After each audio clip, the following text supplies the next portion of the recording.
Good evening and welcome everybody. This is the Wednesday, March 15th, 2023 WORT Board of Directors meeting. I'm calling the meeting to order. Right now we're still missing Rebecca and Ankita, but we're going to start without them and hopefully they join us soon. The agenda has been out on the shared drive, and actually out on the website today. Has everybody had a chance to look at that? And are there any additions or changes or corrections? Hearing none, we will consider them adopted. The February 2023 draft minutes are out there on the drive as well. It took a long time getting those done this month, but they're all done. I actually had to listen to the recording myself to find out some of the people who seconded it, who moved and seconded, but it's all there now. Are there any additions or changes to the minutes from the February meeting? Without objection, we will consider those adopted. The communications from the public are the request from Thistle to appeal the decision by the staff, and I put that item in. Where did I put it? You put it at the end.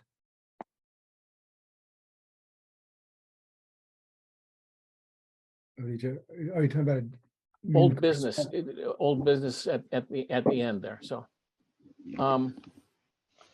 so hang with us, Thistle. Well, I would request that we move that to the beginning of the meeting and hear it now.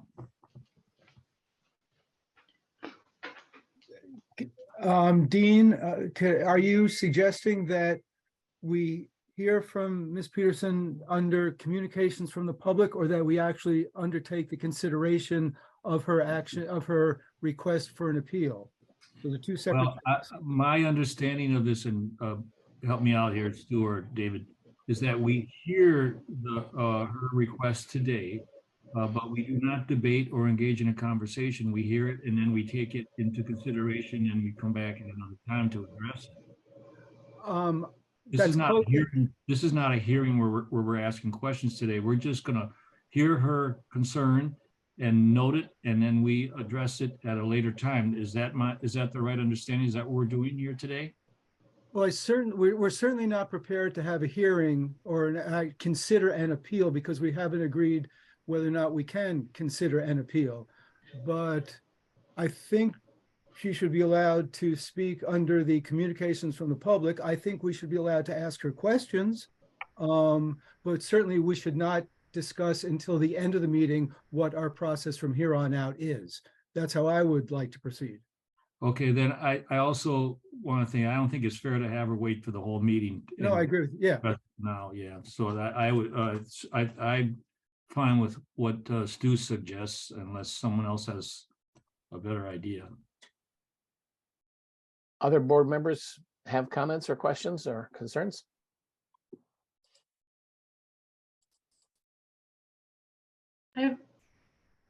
Go ahead, Amber. I have a question. I mean, given that I'm still new at this, but in the past, when I've observed members of the public coming to comment, we haven't questioned them. Is that just how it's, like, it just happened that way, or is it appropriate for us to engage in a back and forth with somebody who's coming to talk to us? Well, first of all, I think historically there have been times that we've had colloquies with people in their communications. Secondly, this isn't just a general, here's an idea I have. I mean, it would just be efficient to our understanding the issue if we were allowed to ask a follow-up question or two. That's all I'm suggesting. Thank you for the clarification. Yeah, I'm just curious about the culture of this part of the meeting. So. It's a rarely used, I mean, we don't get all that many communications from the public. Yeah. Yep, true.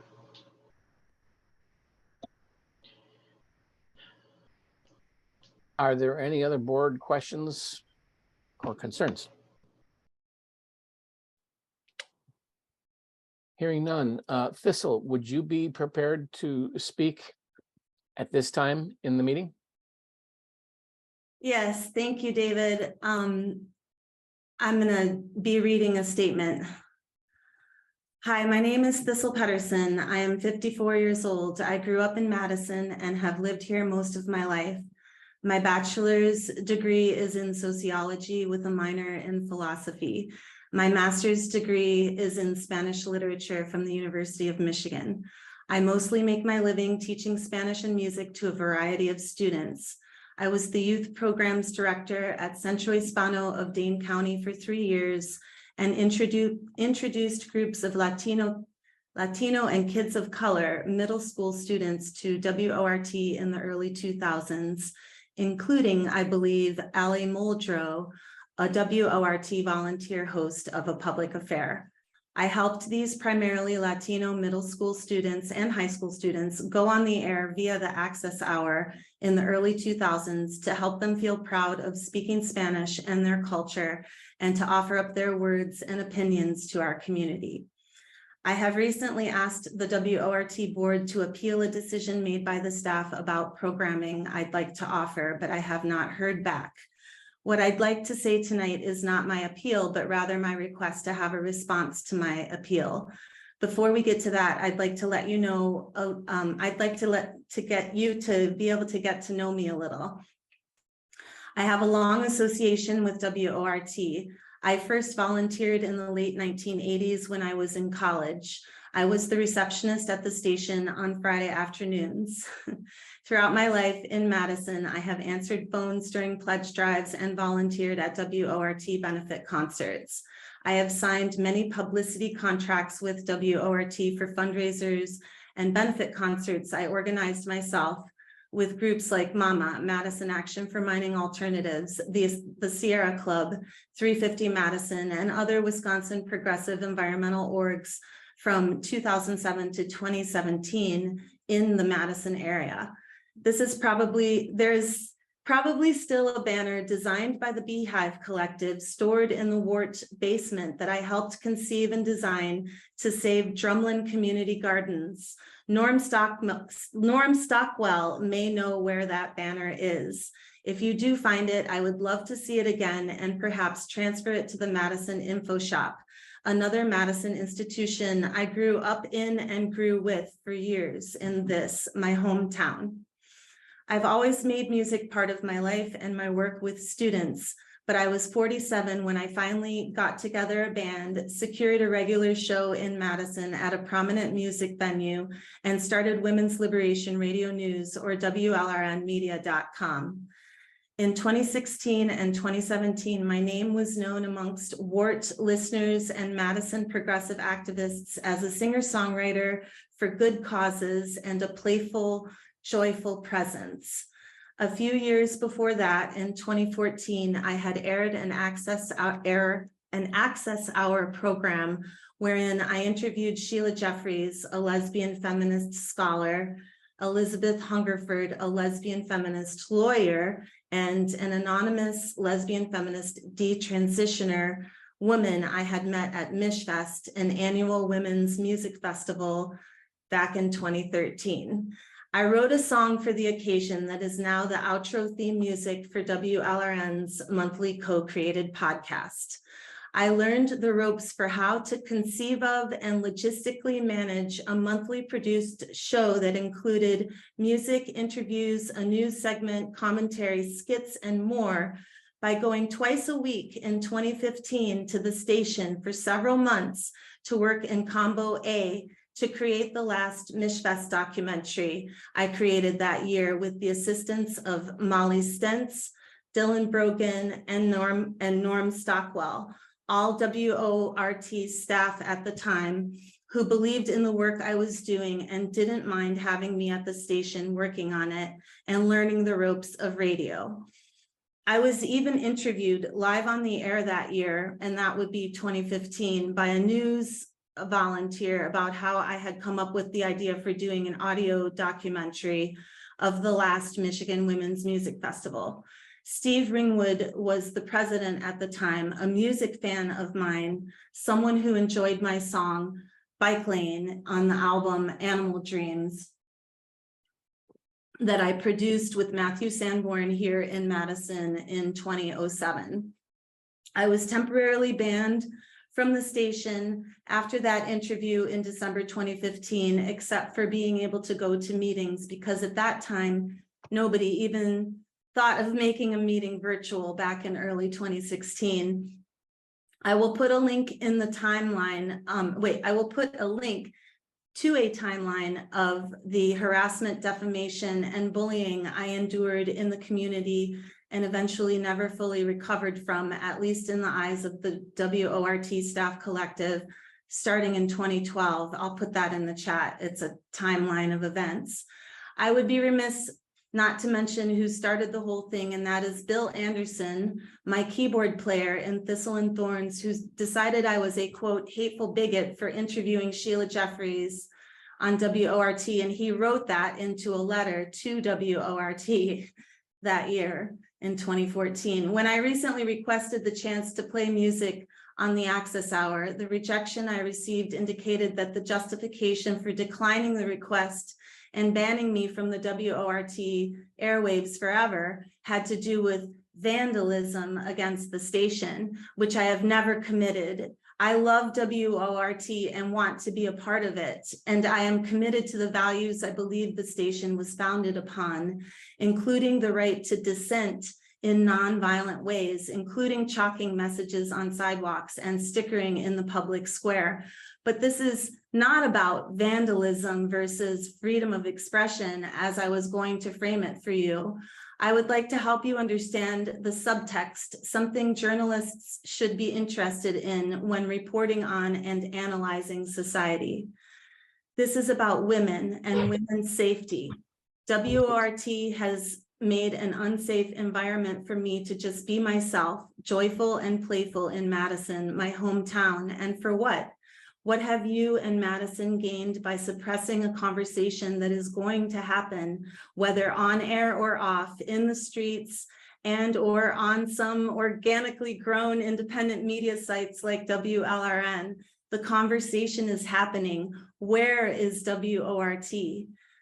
Dear Wart, please do the right thing and stop this city's madness of pretending that targeting one single woman for persecution, ostracization, defamation, and harassment is going to solve your problem of worrying about losing funding if you report the real stories behind all of this.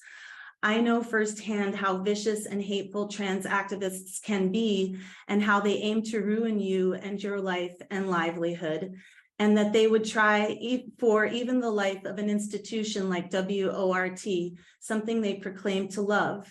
If you do not uphold their wishes, they will attack your economic means. I know that.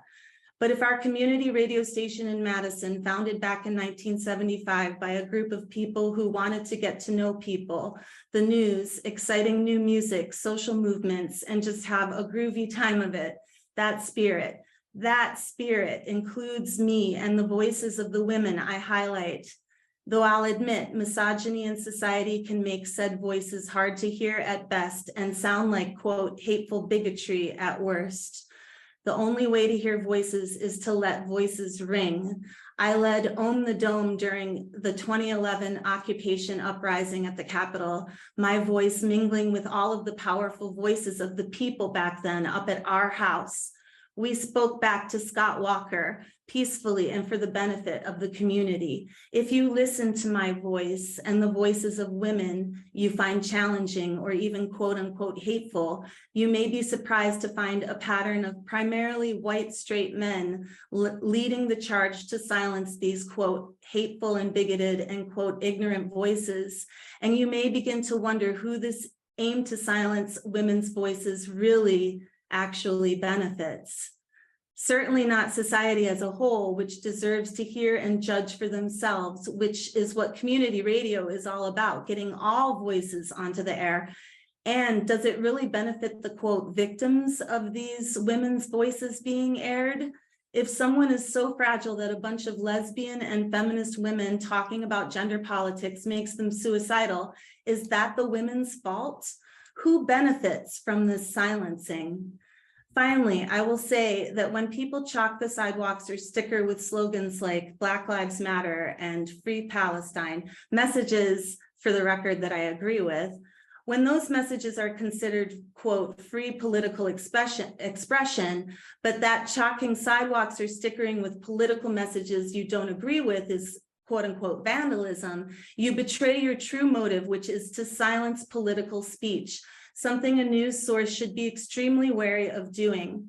But again, I know you are afraid of losing funding and that you may feel it's not worth it for such a small issue, right? Trans people are such a small percentage of the population. This really is of no concern, and we're just going to focus on other more pressing news. I can imagine you might be thinking. I understand that this is a journalistic standards and priorities issue with funding cuts threatening you if you decide to cover certain women's voices and points of view, such as mine and others I have interviewed through the years, both on WORT and on WLRN.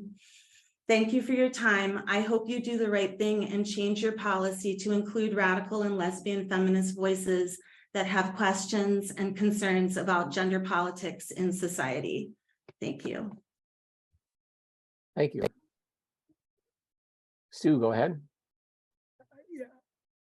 I don't want to indicate agreement with all of your conclusions, but that was a very impressive statement.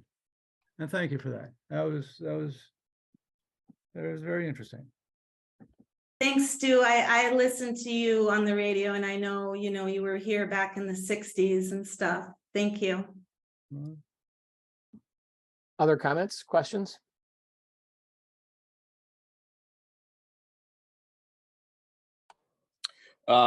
Reference to Doug, who does a lot of the grants for Center for Corporate Broadcasting, public broadcasting. Is there some sort of, it seemed to be mentioned a lot that there was some sort of tie to, political ideology and the grants that we're, the funding that we're securing? Does that check out? I'm not really sure that seems to be the case, although I will admit that I'm not working on that particular grant. I'd say that's more of Doug's wheelhouse, if Doug is here. Hi, if I could, I think Thistle's point was probably we would lose local support and local donations would become an issue. Not that it would necessarily be a CPB grant. Am I right? Yeah, I wasn't sure of it. Well, okay, there's just one Thistle, point. was I right on that? As when you, I think that's correct. But I do not know the implications to our CPB grant offhand. Well, I don't know about that grant. I heard something about community shares. Is that the same thing, or? Oh, It is not. That's a different source of funding. Okay, well then what I heard was that there was a threat to take away community shares if you aired, my voice or lesbian feminist voices and stuff like that. That's what I heard. I also think that what Stu is saying is correct, is that you would lose certain listener sponsors, individuals, not necessarily big grants. I don't know. I mean, I remember back, Kathy Brennan gave $500 to WORT in 2015, and it was returned to her. She was a very vocal lesbian feminist at the time. She no longer is, but at the time she was, and she donated $500 to thank the station for putting the Mishfest documentary on, and that money was given back to her. So that was kind of interesting. Amber, go ahead with your question. Yeah, so Thistle, you talked about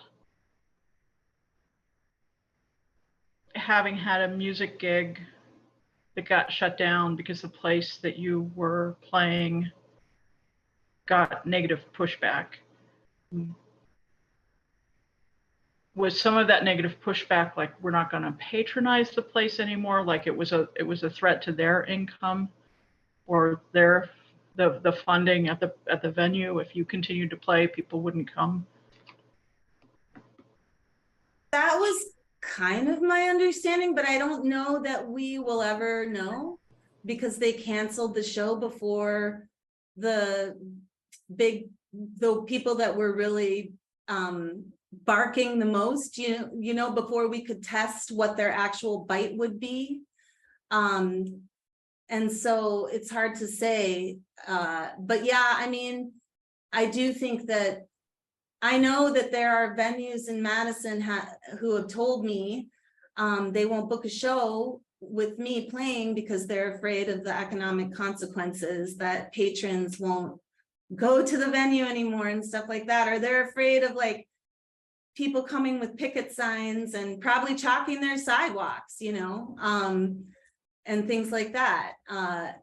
And I just think it's been really blown out of proportion. And I came here tonight because I just want you to see me and, see that I'm a human being, and I love people. I love WORT. I mean, my radio station, WOLRN, never would have existed if I hadn't worked at WORT and learned everything I, learned that and you should listen to some of our shows sometime.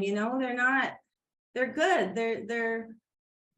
We have an analysis. We think about stuff, and I feel like community radio is about having an analysis. I listen to WORT like almost every day. I love so much of the programming. I'd love to hear, what Brian Standing thinks about this issue, and Jan Miyazaki.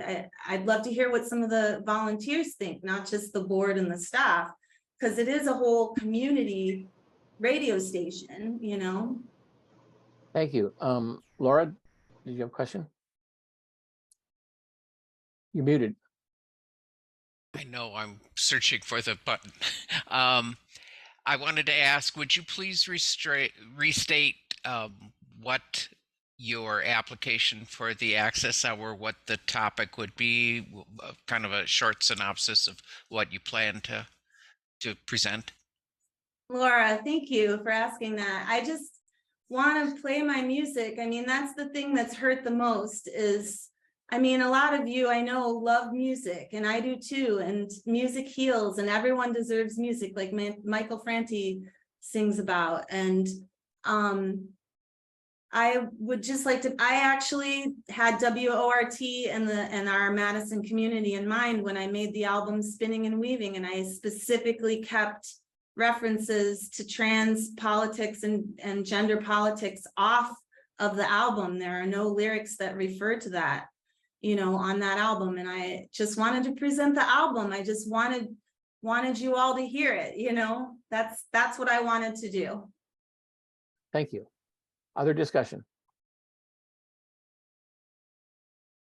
Hearing none, what I'd like to do and addressing this to the board is to table this discussion until we get towards the end where we start to talk about old business, and we'll talk about that then.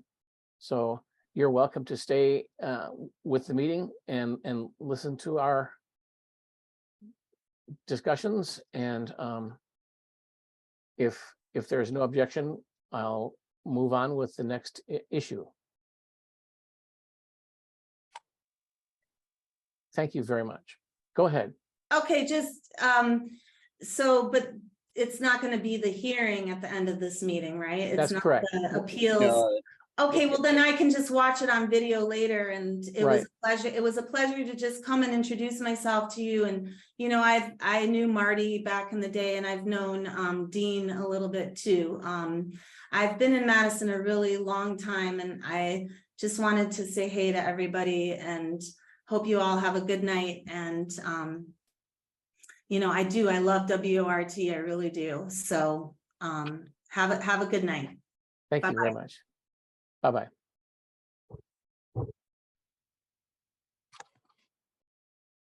So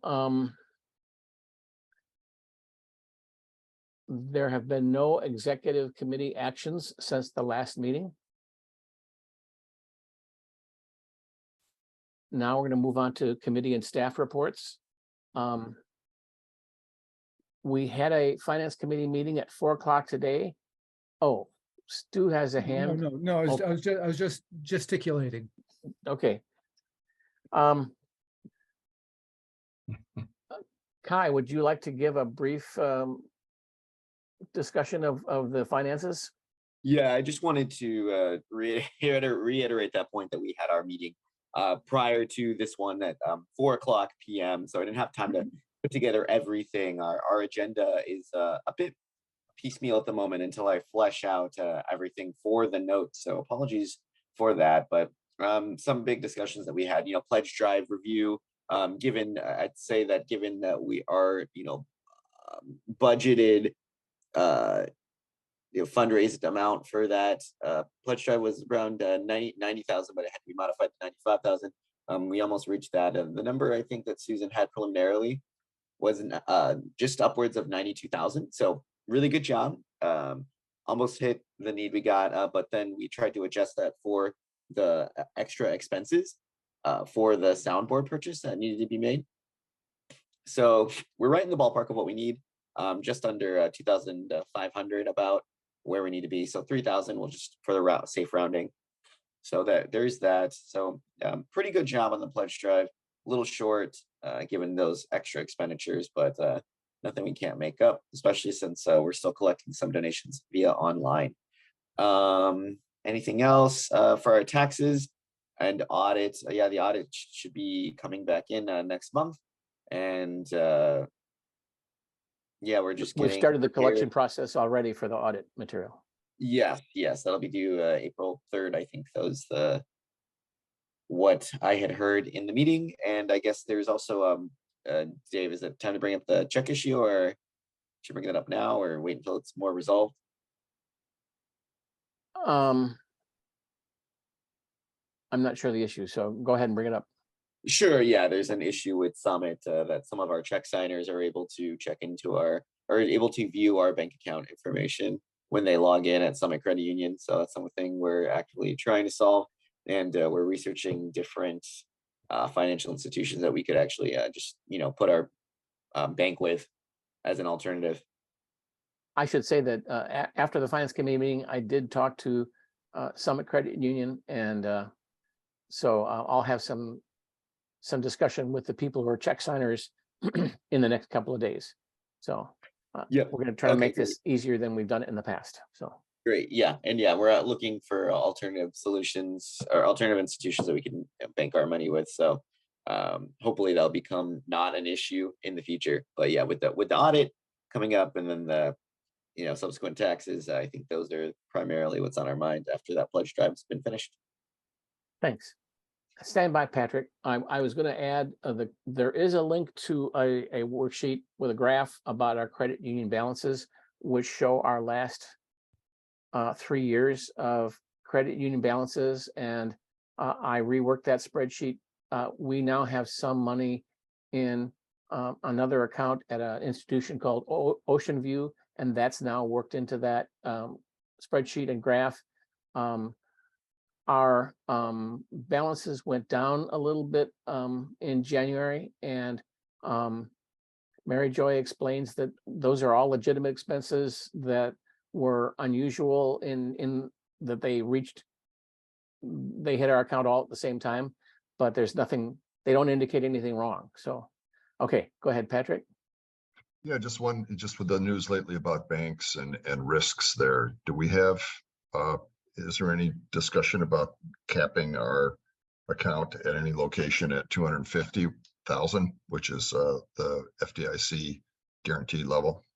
So just knowing our bank account totals, yeah, we currently are split between two financial institutions, and then our other money is 50,000 is put into the fixed annual annuity and 50,000 is into the conservative ETF value. So we are underneath that amount, and that is something that we take into consideration when we talk about moving our money to any financial institution.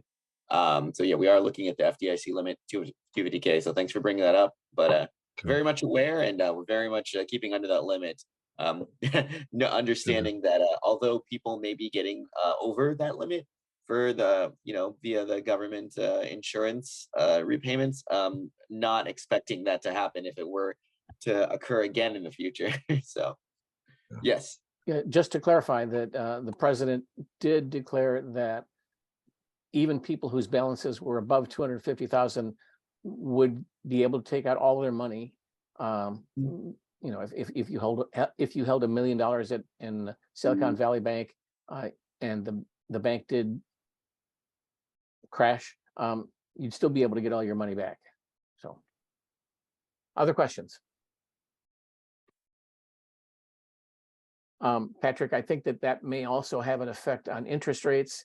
For people who are borrowing money, their interest rates will go up, and for people who have savings accounts, those also may go up. So, but the market is hard to predict.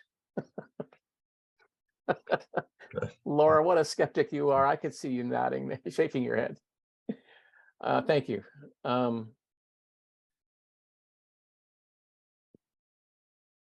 Tom is on the call, and there isn't an action item, but Tom has sent the revised numbers into the vendor that we're going to be buying our audio over IP equipment with the new soundboards, and he'll get a new quote back of the exact amount. We've approved that expense, and the engineering committee has talked endlessly about how all this is going to happen. It's going to be an exciting project. It's going to, we're all still not quite sure how we're going to do this. We can't just turn the station off for 2 weeks and rewire everything. So we have to, it's like rebuilding a car while you're still driving. So it's always fun. So we'll have to buy Tom a nice padded office soon. I might enjoy that too much. And then the engineering committee notes are there as well on the shared drive. There are no action items. Stu, are you asking a question? Well, I forget which of Tom's two, I think it's in the engineering committee minutes. I just want to say, note how valuable Laura has been as a board member who's qualified to be a staff member. And I think the fact that we have at least 2 members of this board who are qualified to be staff members in technical areas is of great value to this board. And I just wanted to acknowledge that Laura and Dave really provide unique service that is really unlike any other board I've been on. Thank you. Thank you. Thank you to Laura too. And I also liked Tom's reports. I was gonna say, are you thinking of fire me now or what?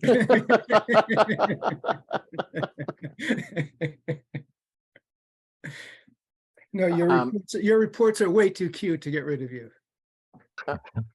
Tom has also commented that the engineering committee is probably the largest committee in all of WART, and it's an extraordinary group of people.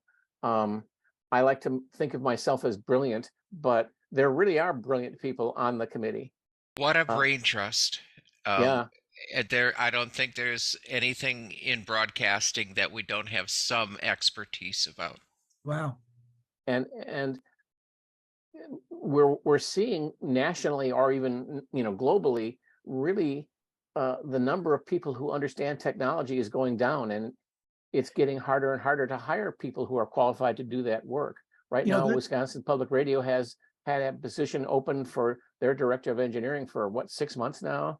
And Laura is in the process of retiring from WSUM, and they're hiring for her replacement. So, this is a great story. We could pitch this story to either a TV station or one of the papers about the WART Engineering Brain Trust, and as distinct from the commercial places. And that's a good story. Mm-hmm. That would be especially a good thing. I mean, the timing of rebuilding the studios and stuff. Yeah. That would be the time to do it. Right. Actually, Tom, that reminds me of something I want to ask Tom. Tom, are we going to be documenting all those engineering feats? Where'd you go? Because I mean, it's, when you're talking about cutting through walls and moving wires and doing this and doing that, I mean, I think you should have somebody at least with an iPhone documenting the various physical steps as we make these. So John Miner could be. I just think it would be good to document for either historical or media purposes. you're probably right. I was hoping to get through this successfully before we thought about anything like that, but I would hate to get through it and have it be a dismal failure. Well, no, the story comes out in the middle of it. That's, Oh, okay. And I requested that also we document what we have now so that Yeah. in case we've sawed off a branch that we're still standing on, we can restore it. But Yep. this is also from a fundraising perspective. I mean, this documents what we're doing with the people's money. I mean, this is Yeah. this is a major capital campaign. We should make sure it's well documented and pitched. Thank you, Yeah. Laura. I think if we made a Google Drive repository for people's photographs and encourage people on the engineering committee to document things with their cameras, with their cell phones along the way, that we'd build up quite a substantial record. Yeah, that's a And good idea. I also think that it's crazy and significant that we are also working on a project to change our mural on the outside of the building, that Patrick is working on that. So we're really a crazy organization to be doing such major work in so many areas at the same time. But part of why we can do that is because we have good volunteers. So Charlie, what would you think about doing a piece on our news about the engineering brain trust and all the engineering changes?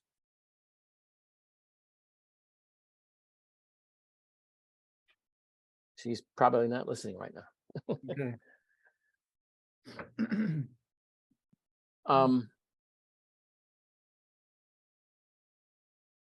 The next report is the business and events report from Doug.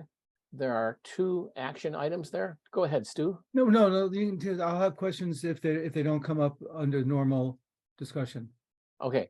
The first action item is for the board to confirm the date that the staff has arrived at of June 25th at 2:00 p.m. for the annual meeting. So move. Second. Stu moved. Dean seconded. All in favor, say aye. Hold Aye. on, no points for discussion? Oh, Yeah. okay, discussion. Sorry. Yeah, sorry.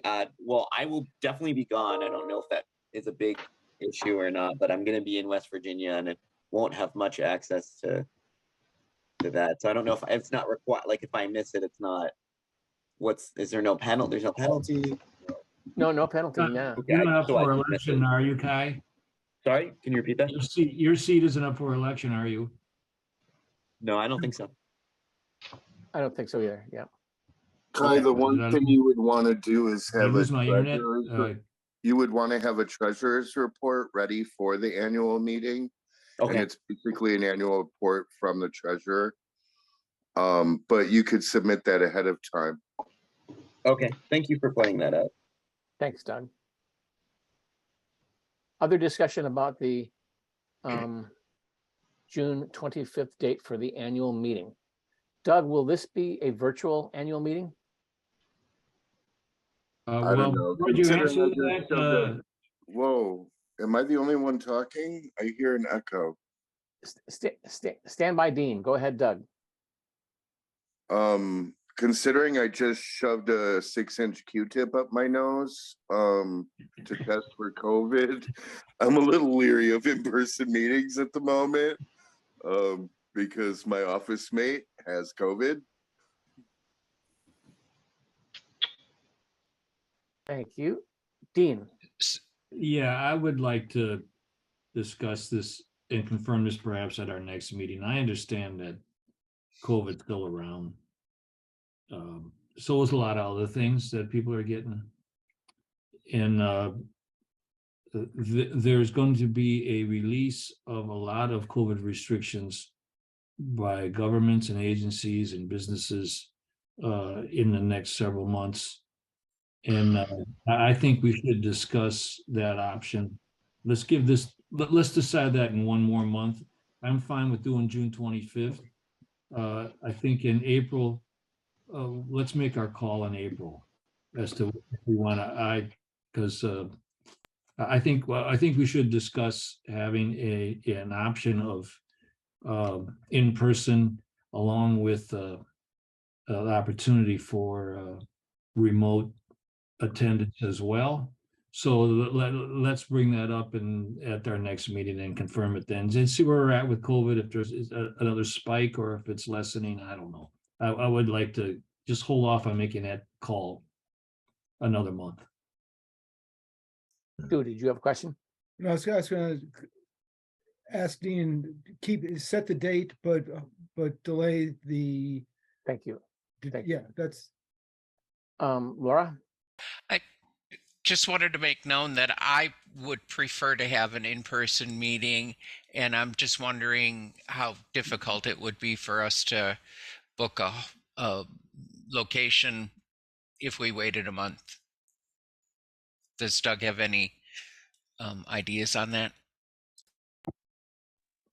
Considering it's a Sunday afternoon, it's typically easier to get a venue of the size we would need. I guess it depends on what kind of venue we're looking at. I do have some ideas though, and I could maybe pursue some of them. And I guess my question too is, I'm wondering if there's an opportunity for a hybrid meeting, so that people who didn't feel comfortable attending in person, or for some reason couldn't get to the meeting but wanted to attend, whether it be mobility issues or whatever, it would afford them an opportunity to still attend. And I was wondering if that was a possibility.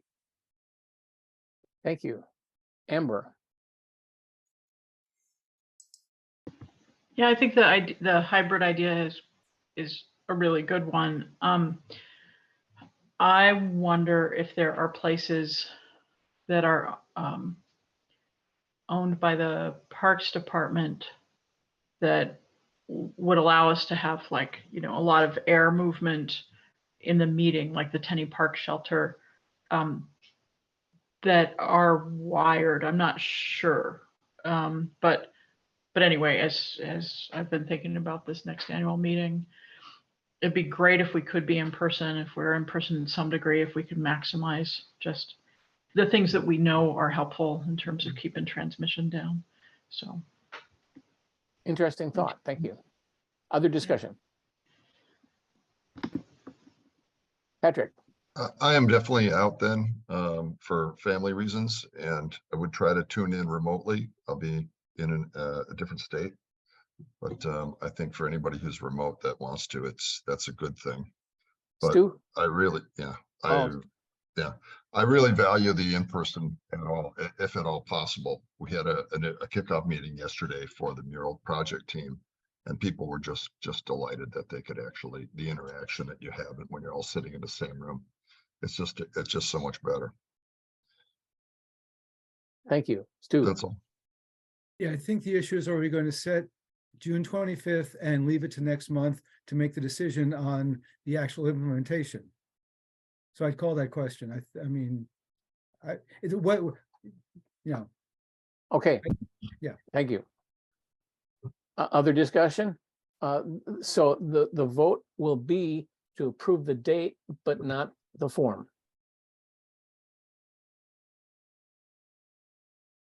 All in favor, say aye or raise your hands. Aye. All opposed, say no. And I'll abstain since I'm not going to be at it. So I don't know if that matters.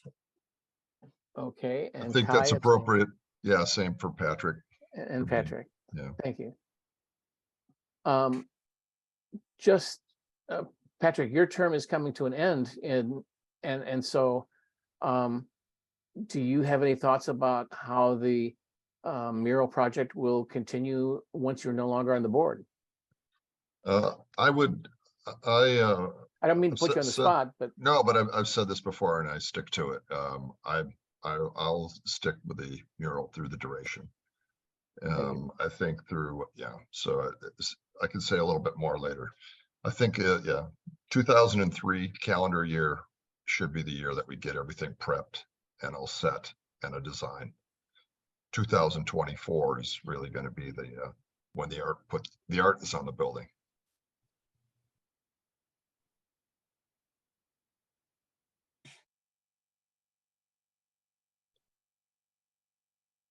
all right. Thank you. The second action item from Doug's report was confirm a board member for the election committee.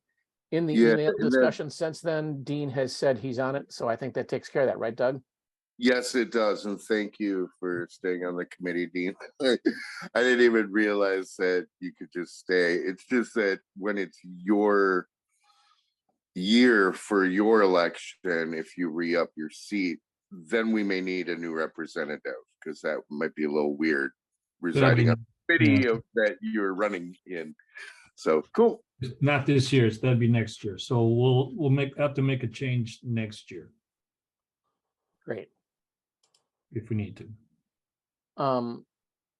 Thank you. Also, it's been 10 minutes and I only see one red line. So as far as I know, I don't have COVID. Yay. Wait, Yeah, well, I hope you feel better. Mine stuck around for like 5 weeks.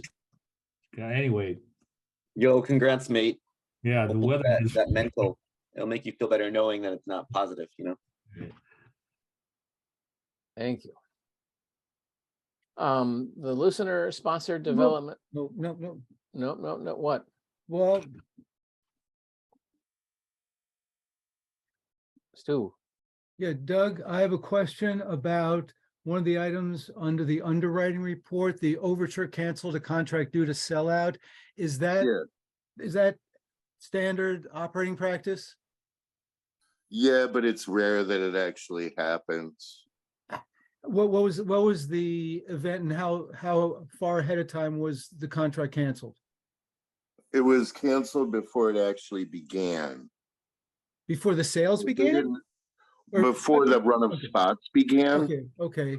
So like it was like a few days after where they're like, we're doing really well on tickets. We probably don't need this promotion. So Okay. they pulled it before the contract ever began. But how far in advance was the event? Was it of the event? I think it was at least a month and a half, maybe 2 months. Okay, what was the event? It was Red Hot Chili Pipers.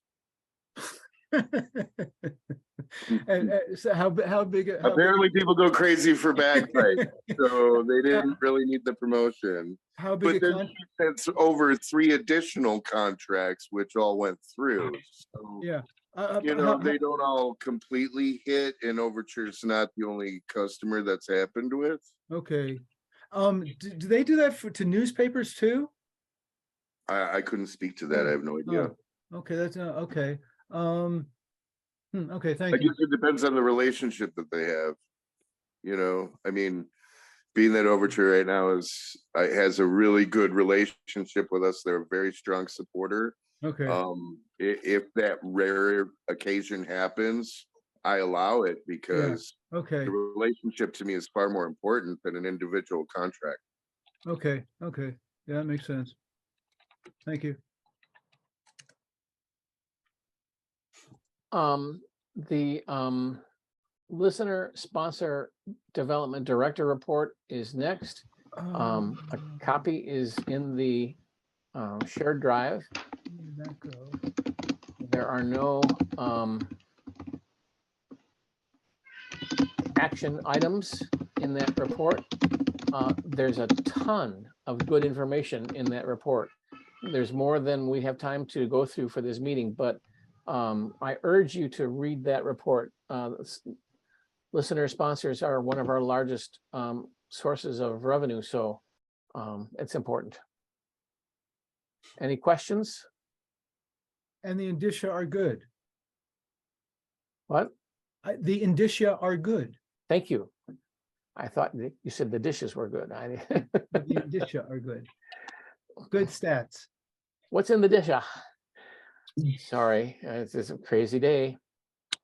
Music director report from Sybil arrived late, but it's there. There are no action items.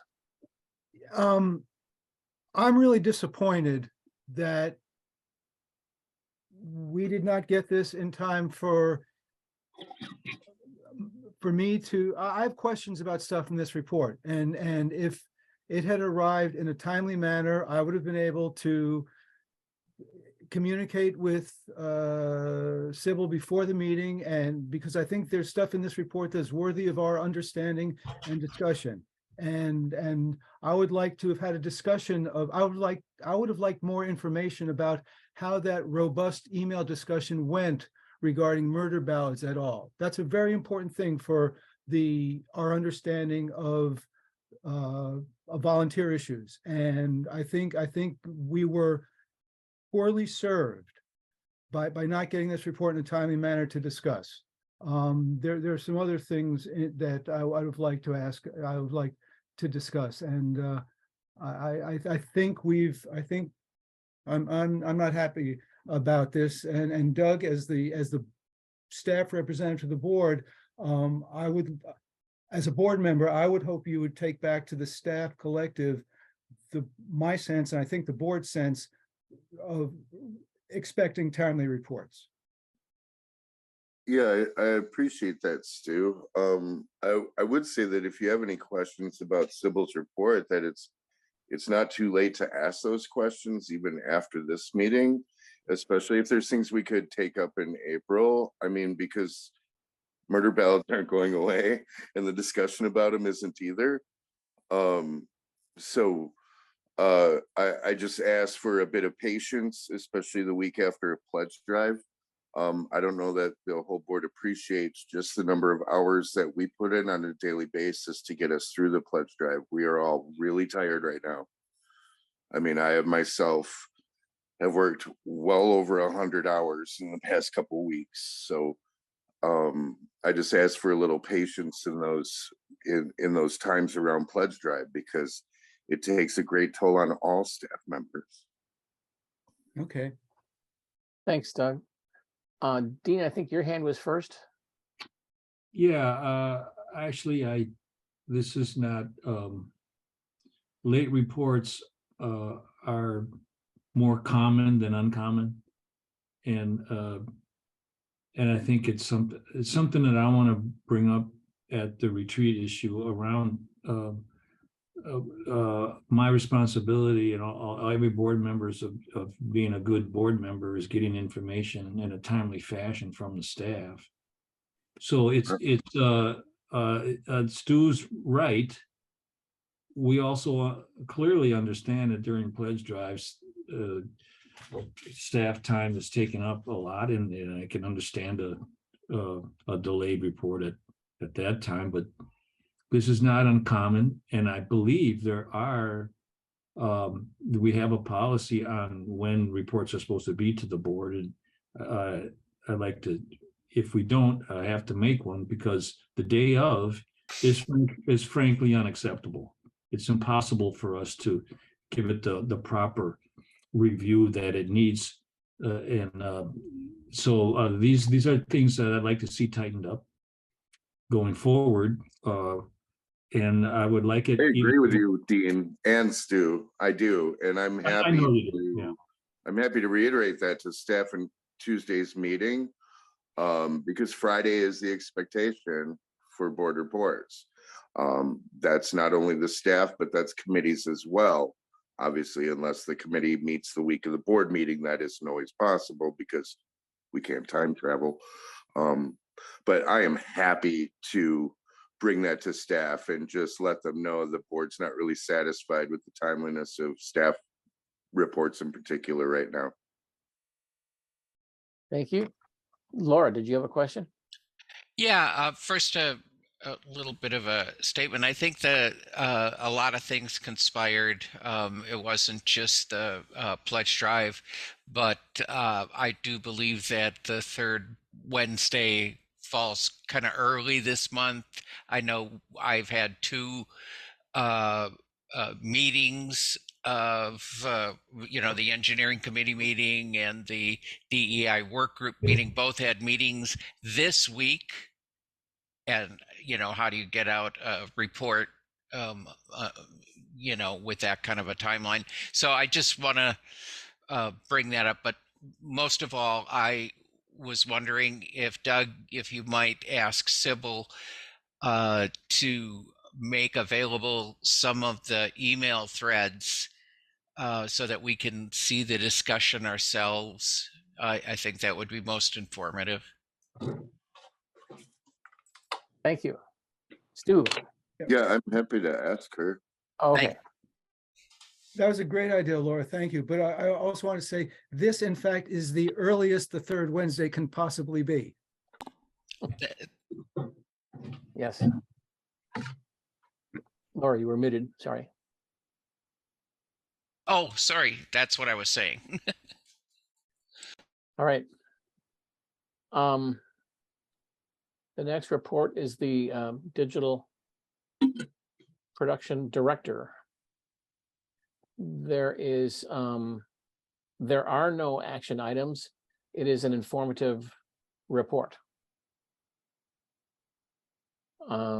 It's a great report. I mean, there's a lot happening there. And I would have asked Aaron, I did have a question about whether there's somebody who's talking about where it goes. Somebody's talking about somebody wanted to do, was it in Tom's Aaron's report or Syl's report about a reviewer wanting to do a blogger and videotaper wanting to do reviews? I want to know if that person would also create content. Was that in Aaron's report or Sybil's report? Do people know what I'm talking about? Concert reviews. Yeah. To do. Was that in I believe it was in Sybil's. Okay. Because that would be a good way to create product. If this person has technical skills to create product for Aaron's, for some of the, media stuff that Aaron is producing, to get that person to produce content. Okay. But Aaron's report was great. There's a lot going on in his field. One of the things that helps create interest in WRT is live music that is done at the station. It creates a local connection that that's different than just playing recorded music. So thank you. Yeah, it's Keith Wagner. Keith Wagner is the guy. Want him to, it's in Sybil's report. You're right.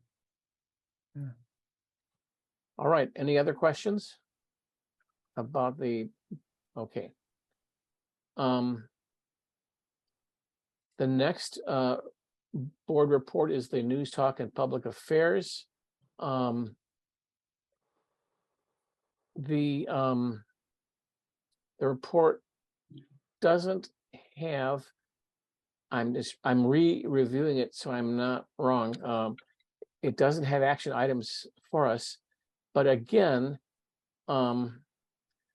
the exciting news is that the WORT News Department has scooped up 5 awards at the Milwaukee Press Club. And again, this is just fantastic. Thank you, Shally, for being with us and for all the hard work you do in so many directions at once. So again, it really makes a huge difference at the time when local commercial radio is reducing the interesting things they do locally. WORT is sort of the best place for local radio in Madison. Go ahead, Stu. Yeah, well, first of all, on that point, I want to apologize to the board for being shut out for the first time in 5 years, and hopefully I can bounce back and bring honor to the station again next year. But I also want to cite the great job that Shally did last night moderating the Crawford, Marlboro, Nakoma Neighborhood Association mayoral debate. And it's a sign of respect for her personally and the station institutionally that the neighborhood association asked her to hold that responsible position. So shout out to Shally for that. The mayor's race is really getting hot, and there's by the way, I think that Danielle and I were supposed to have gotten our absentee ballots in the mail today. I haven't checked my mailbox yet, but if you haven't made arrangements to vote yet, you all better do that, or I'm going to chase you down. So Other comments about the news and public affairs, news talk and public affairs?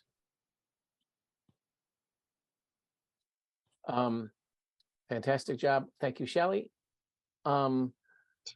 Volunteer and outreach report. Again, no action items, but a lot happening. Shelley and Adrian attended job fairs at Edgewood, and that's WORT is a constantly moving machine, and people constantly, once they get experience with us, move on, and so we constantly need new people. Volunteer stations suffer that problem, but volunteer stations also give people extraordinary experience, and it gives us extraordinary talent to do the kind of programming that we do. Dean, go ahead with your question. It was just a interesting comment. In Adrian's report, she mentioned that her and Susan had gone back and forth about whether or not the outreach that they've been doing could be contributing to the rise in new donors. So it's been 2 pledge drives in a row now where new donors have ticked up. And so they're suggesting that this suggests that there may be a link, and that our outreach and the new energy that we're putting into that could be linked to increased new donors. So that's something that I'd like Adrian and them to, or if there's a way of maybe monitoring that a little closer. In some way to see if we can collect some data on that and maybe see what happens in the next drive. So that's a real interesting development that, if it is true, we could be onto something. Doug. Oh, I was already unmuted. And then I muted myself. Dean, I just wanted to respond by saying Susan does do research into new donors, including personal phone calls, even asking the question, what made you decide to donate this time? You know, why was now the time that you became a WORT donor? So we've got some great data coming in. There hasn't been, what the heck did I do now? You're good. Doing okay, but yeah, we are collecting the data and it is being analyzed. So I think that was part of what prompted Susan's conversation with Adrian, that she had kind of changed her mind about how she felt about outreach. I think that's great. I think that it seems like a no-brainer to me that the only way people can learn about WRT who do not listen to WRT is by other events. So the events you do, Doug, Wortstock, and the events that Adrian does, when you guys attend meetings, it really brings WORT to people who would not have heard about it before. We don't do billboards, we don't do ads, we don't do contests where we give away $1,000. So that helps I lower my hand. Yeah, and Shelley says, and by bringing people in and interviewing them on our shows, we have so many members of the public that come in to interview on our shows. Yes. All right. Stu, go ahead. Well, just one more point on the impact of the volunteer outreach. There's a subtle shout out from Aaron to Adrian about how she's much more adept at recruiting volunteers for his activities than he is. That's great to hear. There are other things we can do for outreach that we can talk about in the future. Google Ads is one thing, but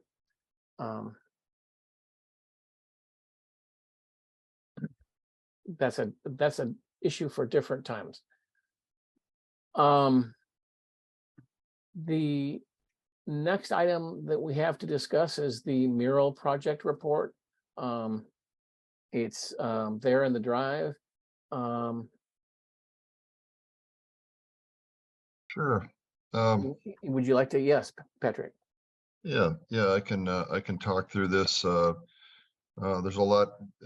I can't believe that it was 4 weeks ago that we had this meeting and we discussed, approved to make an application. And actually, through the work of a lot of hands, we did. And our first grant application and finished that in a number of days. So again, Shali working very late to get a video out, which I think we're hoping would be a nice springboard to ask for a lot of other non-standard type of donations in the future. So if you haven't seen it, it's a real fun video. Shali's the outtakes at the end are kind of funny. So one of the things that a lot of people worked on the written application, but let me just say one thing that was added in there later was Enrique Nardi had offered to hire somebody to document this, and he had some very novel ideas on how to preserve the historical part of the mural, including even something where you could use your phone when you're walking by and see the old mural underneath the new one. So some pretty neat ideas.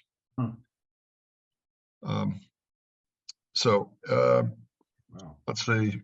Yeah, virtual reality. It's sort of like that. Yeah, I forget the term that I don't have the application right in front of me, but yeah, it's along those lines. But you hold up your phone instead. You don't need goggles or anything, I think. Yeah. Thank you. Yeah, just so anyone who's has some sentimental attachment, we'll hopefully be able to address that, and that's written in there. So we applied for $4,500 of funding. We'll see what we come out with here.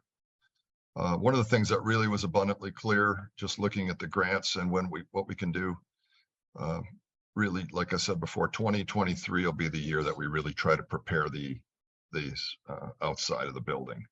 And if there are some things in the budget that are already there for existing maintenance, like windows and things like that, that we'll probably have to sort out.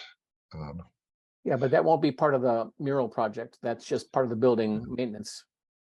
And I think the tuck pointing is the same way. I mean, those, you would want to do that whether or not you do the mural. So yeah. Let's see. Capital Neighborhoods. They agreed to submit the report to us or on our behalf, and this is kind of an odd contractual thing where the city neighborhoods wants the individual neighborhoods to submit the applications. So they had an executive meeting, and Dave, we talked about this earlier. We'll have a contract later that we'll work through on this, but Capital Neighborhoods has actually submitted officially our bid or our application on our behalf. I was wrong saying there was no executive committee action this month. Sorry about that. Yeah. So thank you. That was you. That was right before your 50th. Yeah. Let's see. So yeah, budget, and we had probably the biggest development we had aside from that is we got our team together. We got a couple of really good additions on this. Mark France, who is a contractor who's done building work for decades around here. So he's really got a lot of good background. Tom Jones, thanks for sending Mark to us. Maria Shermer Devitt is also a former, she's got connections to DAMA, and she joined it. So we got people in that know art collaboration and how you get a mural done and how you reach consensus on these things, and artistic talent. We've got someone that knows buildings to help us through the first stage. Shali is still with us. She couldn't make the meeting. Sybil covered it. Thank you. Jonathan Cooper is a very good resource also with Capital Neighborhoods and Bassett District. So I think those are the main things. And see, I met with Bobby Peterson over at ABC Health. talking about his experience with the Mifflin Street Co-op and the effort that stalled over there. And that was very short, but he had some very good advice on this. Is just you do need not just a grassroots effort, but you need to have contracts in place with artists, and so you have to have some structure on this. And that was probably the single most important thing I got from him. Thank you. That's about it. Any questions or anything?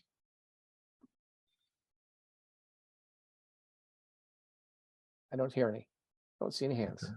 Thank you, All right. Patrick. So we'll be waiting to see what kind of money we get, and then we'll work, be prepared to go ahead with contractors on the next stage. Thank you. Okay, thank you. So that's the end of reports. Now we step into old business. Does anybody want to take a break before we start with old business? No. No, let's go in with it then. Okay, first item in old business is the request for the appeal. Discussion for that request for the appeal. Stu. This is not a matter of pressing urgency, because according to one of the reports or one of the communications, it's booked till June. So there would be no immediate offering of a position anyway. Doug, does staff have a firmly defined understanding of what would or would not constitute a legitimate process of appeal?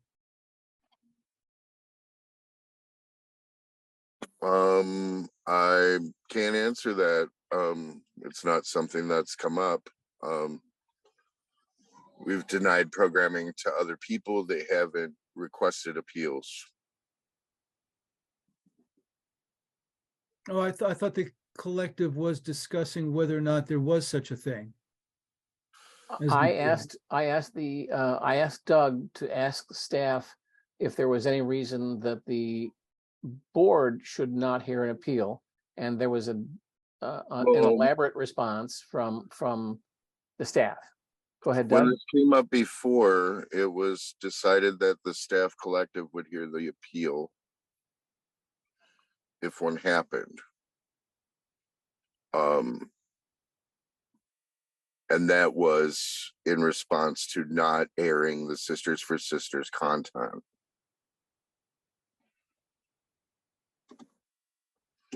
That decision remained at the staff level. Does staff believe that the board has the authority collectively to overturn the permanent ban? Well, I would ask what that would mean. Would that mean the board forces staff to devote hours to pre-recording, reviewing? The question, that's a matter of detail. The question is the basic authority. Does the board have the authority to tell the collective, no, we think you got it wrong, and you can't permanently ban? This is not an appropriate permanent ban. Whatever the details are, I mean, that's a separate question. Do you think we have the authority to do that or not? From what staff says, no. Okay. I see hands. If I may assert executive privilege here, the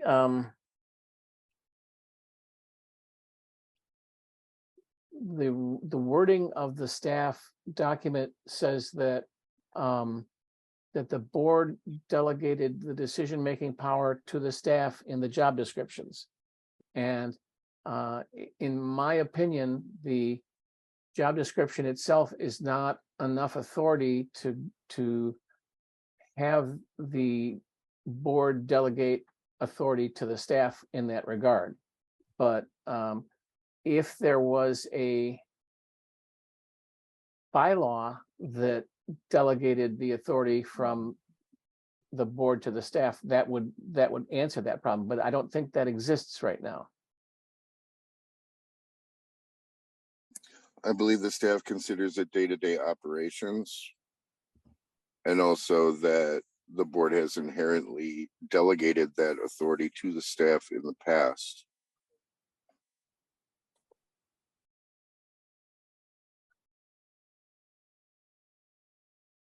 Okay, thank you.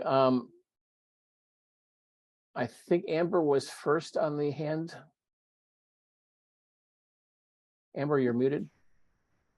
Yeah, what I heard Doug say a minute ago was referencing the Sisters for Sisters content, and I think the access hour that was denied here was an application to play folk music, not the Sisters for Sisters content. Maybe I misunderstood what you were saying, Doug. I was talking about the last time that she was denied an access hour program, just to clarify. When I quoted Sisters for Sisters, she was denied both interview time and kiosk. Yeah, so after the Sisters for Sisters denial, she received a letter saying she could apply to do other things. And it sounds like she didn't appeal at that point. Is that correct?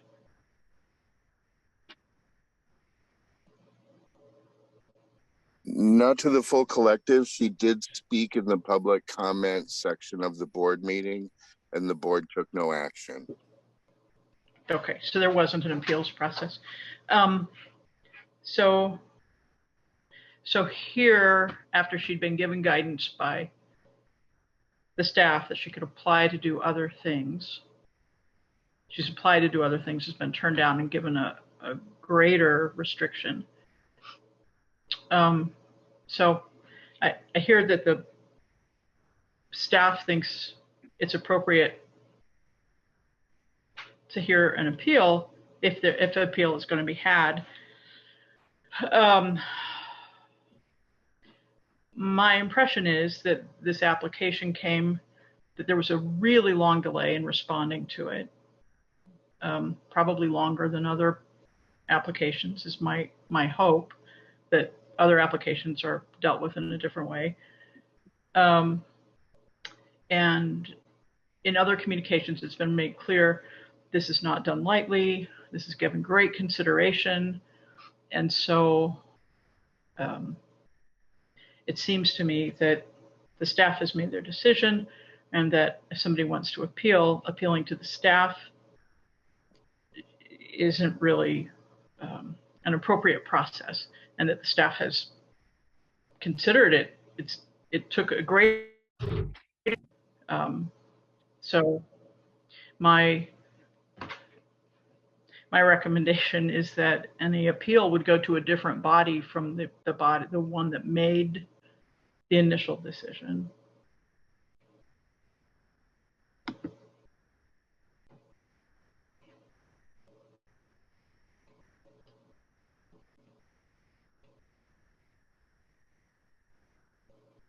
I'm not sure I heard the conclusion there.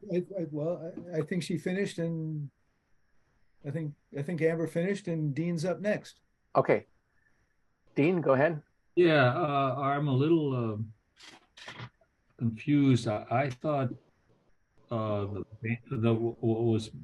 she was banned for advocating potential violence to the station and harassing of a staff.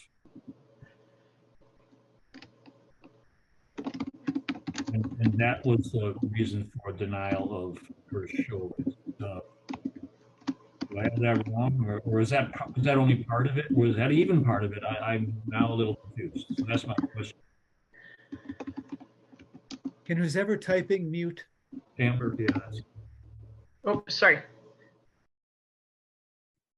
That was not part of, Amber's correct, that was not part of it. Harassing staff was not part of the reason given. The only reason given was inciting vandalism against the station. That's the reason for the ban, or were there other reasons? No, there were not. That's the one. So yeah, well. Okay. Okay, thank you. Stu. Well, first of all, as an ultimate answer to the question of relative authority, I think that's one of the things that we talk about at the retreat, possibly. But as to the immediacy of the question, Doug, are you saying that this is essentially akin to any kind of programming decision, and the board does not involve itself in whether or not programmer A or program B goes on the Wednesday 3 to 6 shift, 3 to 5, 2 to 5 shift? And this is just the same as that?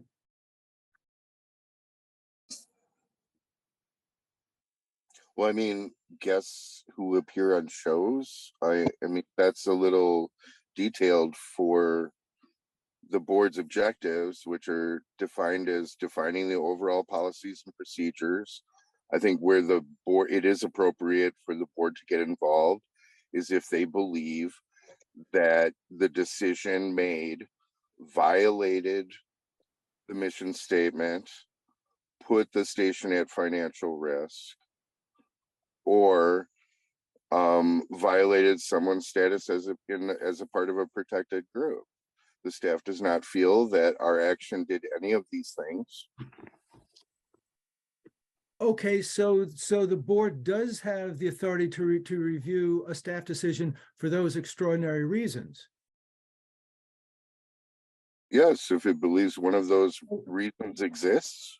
Okay. Because then we would be breaking policy by not adhering to the mission statement, Right. or to the policies and bylaws, or the volunteer handbook. Okay, you have now defined what the appeal would be. The appeal would be that the staff's action in this regard violates provision X of the bylaws, provision Y of the mission statement, and that is what the board, that would be the legal question that the board would have to apply the facts to determine whether or not the appeal was valid. That we've now defined what the issue before the board would be.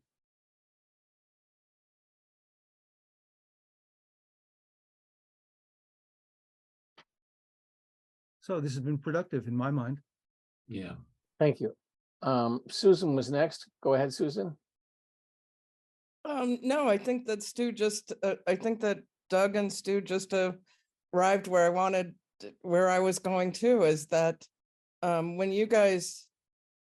when we have basic guidelines, we expect the oversight. We don't object to the oversight, but we do have a position that we want to have some security in our decisions, and that oversight not be subject to anyone who raises their hand and says, I object, be it an outside guest or anyone, to a staff action. I think that's there should be a reason for that, and it shouldn't just be the right of anyone who has done anything with Wharton, had the staff in part of their role say no to them, and then have to face the scrutiny anytime that happens. So thank you, Stu and Doug, for arriving at what I thought had been obvious in our materials, but I guess there was such a wealth of back and forth that it wasn't as obvious as I believed it to be. Thank you. Thank you. Laura. So I heard the phrase day-to-day operations, that this was a day-to-day operation. It seems to me that a permanent ban, just by definition, is not a day-to-day thing. Permanent, so to me, seems somewhat extraordinary, and a permanent ban does seem contrary on the face of it to our mission statement. I think this is stuff we really need to visit. That's what I got to say. Thank you. Stu has hand up. Go ahead, Stu. So I'm going to move to, I don't have to schedule on a date to be determined an appeal, Thistle Pedersen's appeal of the staff decision regarding her access hour request to determine whether or not the ban as imposed by the ban as declared by the staff collective violates the mission statement or subjects the station to either legal or financial misfortune. Are you saying that if there's a threatened lawsuit, that counts?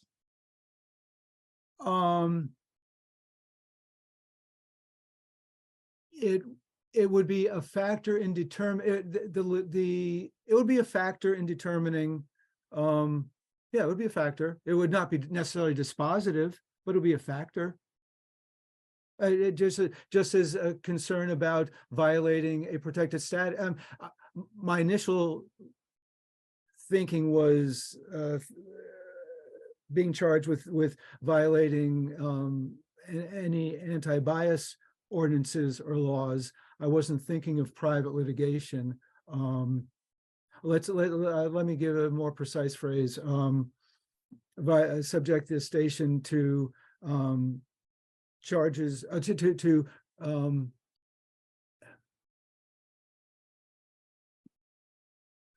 don't want to use the word prosecution. Would potentially violate anti-discrimination laws or ordinances. Stu, I respectfully request that you put your motion in the Yeah. chat. Well, no, okay.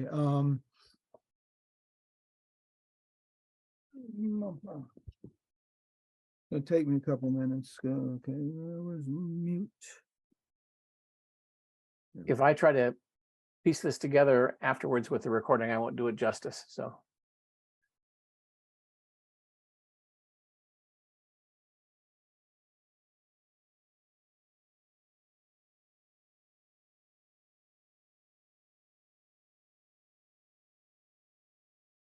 Kai has his hand up in the meantime. Yeah, I just wanted to get a poll of the field and ask. So the main issue here is not whether or not the ban was deserved, but whether or not the length of the ban is appropriate for this situation. Like, we're concerned about the concept of a permaban being given. Is that what the main concern is here? I think if I may put words in Amber's mouth, once you make something a permanent ban, it no longer is a day-to-day operation of the staff that the staff would normally handle. But what if there were, you know how like the concept like 3 strikes you're out, like some organizations have like a first time is a warning, and the second time you'll be barred for a period of time, and then the third time was like a permanent ban. If there was some sort of escalation method there, would that make everyone happy? Because I've seen that policy at work in academic institutions. I've seen it in professional settings. I don't know about in general discussion, yes. In specific discussion, there have been past warnings and issues involving Thistle. So yeah, for sure. That's what I was kind of getting at. Could a history justify the length of this ban? I don't know, just pitching that. I think that would be considered. We actually have in terms of staff discipline, progressive discipline. So, but that isn't necessarily applied in a volunteer or member of the public situation. While Stu works on his motion, go ahead, Dean. Yeah, well, I think we got 2 things going on here. One is that we have a discussion around what is exactly an appropriate time for a board to hear an appeal that could potentially overturn a staff collective decision based on a review of bylaws and policy. If we so that I think is something that is brought the discussion around this specific issue around Thistle brought this issue up about what does this constitute something the board should even consider as an appeal, and what does constitute something the board can hear an appeal on to overturn a staff decision. So I think that's one a large discussion here that I think needs clarification. Excuse me. And so until we address that and determine if this is actually meets that standard, I think the first order of business is to decide if this is an appealable offense or not an offense, an appealable state situation, and then define what is an appealable situation. And so I think we have to decide if Thistle's request of us is something that board should be doing or not first, and then we go. Then we can discuss the details of her specific request. That's what I heard today. Yeah, there's a number of issues swimming around here. Stu has written his motion in the chat, and I'll read it, but you can all see it in the chat. Move that the board hear Thistle's appeal on a date to be determined to determine whether the staff's action violated the station's mission statement, would subject the station to adverse action under anti-discrimination statutes, or risk significant financial loss. Sue, you're muted.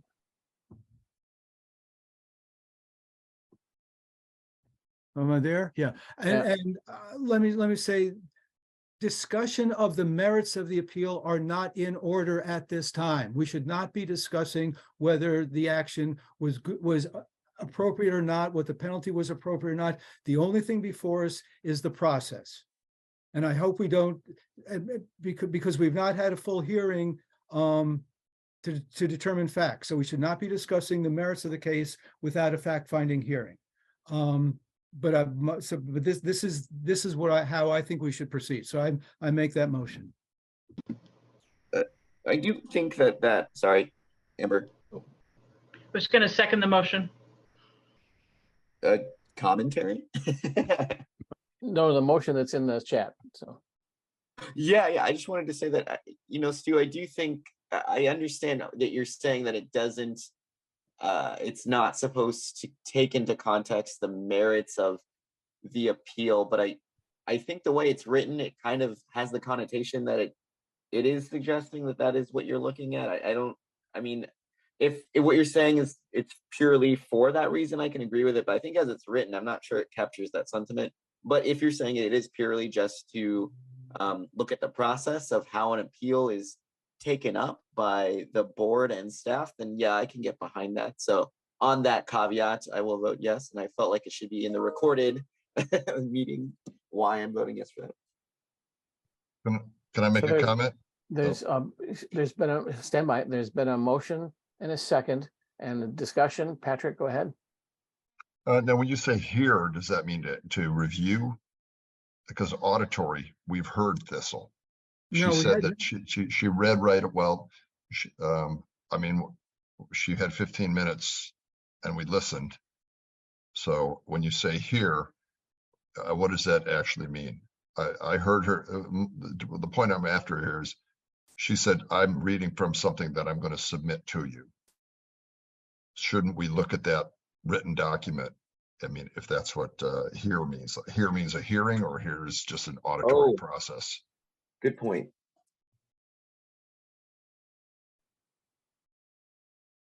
That's You're asking me? Yeah, Stu, as the author. Do you mean hear as in hearing, or do you mean hear as listen, just listen? I was thinking of another actual event at which we had a more focused questioning, but in thinking about it more, she essentially admitted that she countenanced suggesting stickering the building. I think she implicitly admitted that. So although I would like to have it more firmly on the record, but if, I think that probably did happen. So if you want to change here, the verb here to the verb consider, and have that be just the board and staff, because I think the board consider. I think at this point we've probably heard, we have staff's report, we have a 15-minute statement from Thistle, we have her implied admission, we have the documents as prepared by staff. I think it's probably ready for board consideration. If that's what you're suggesting, I think that's probably the case. I have revised the motion in my minutes. I see 2 hands raised. Amber was first.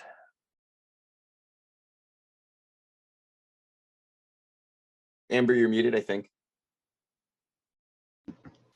I seconded the motion as Stu originally crafted it, and I hear what Patrick is saying. And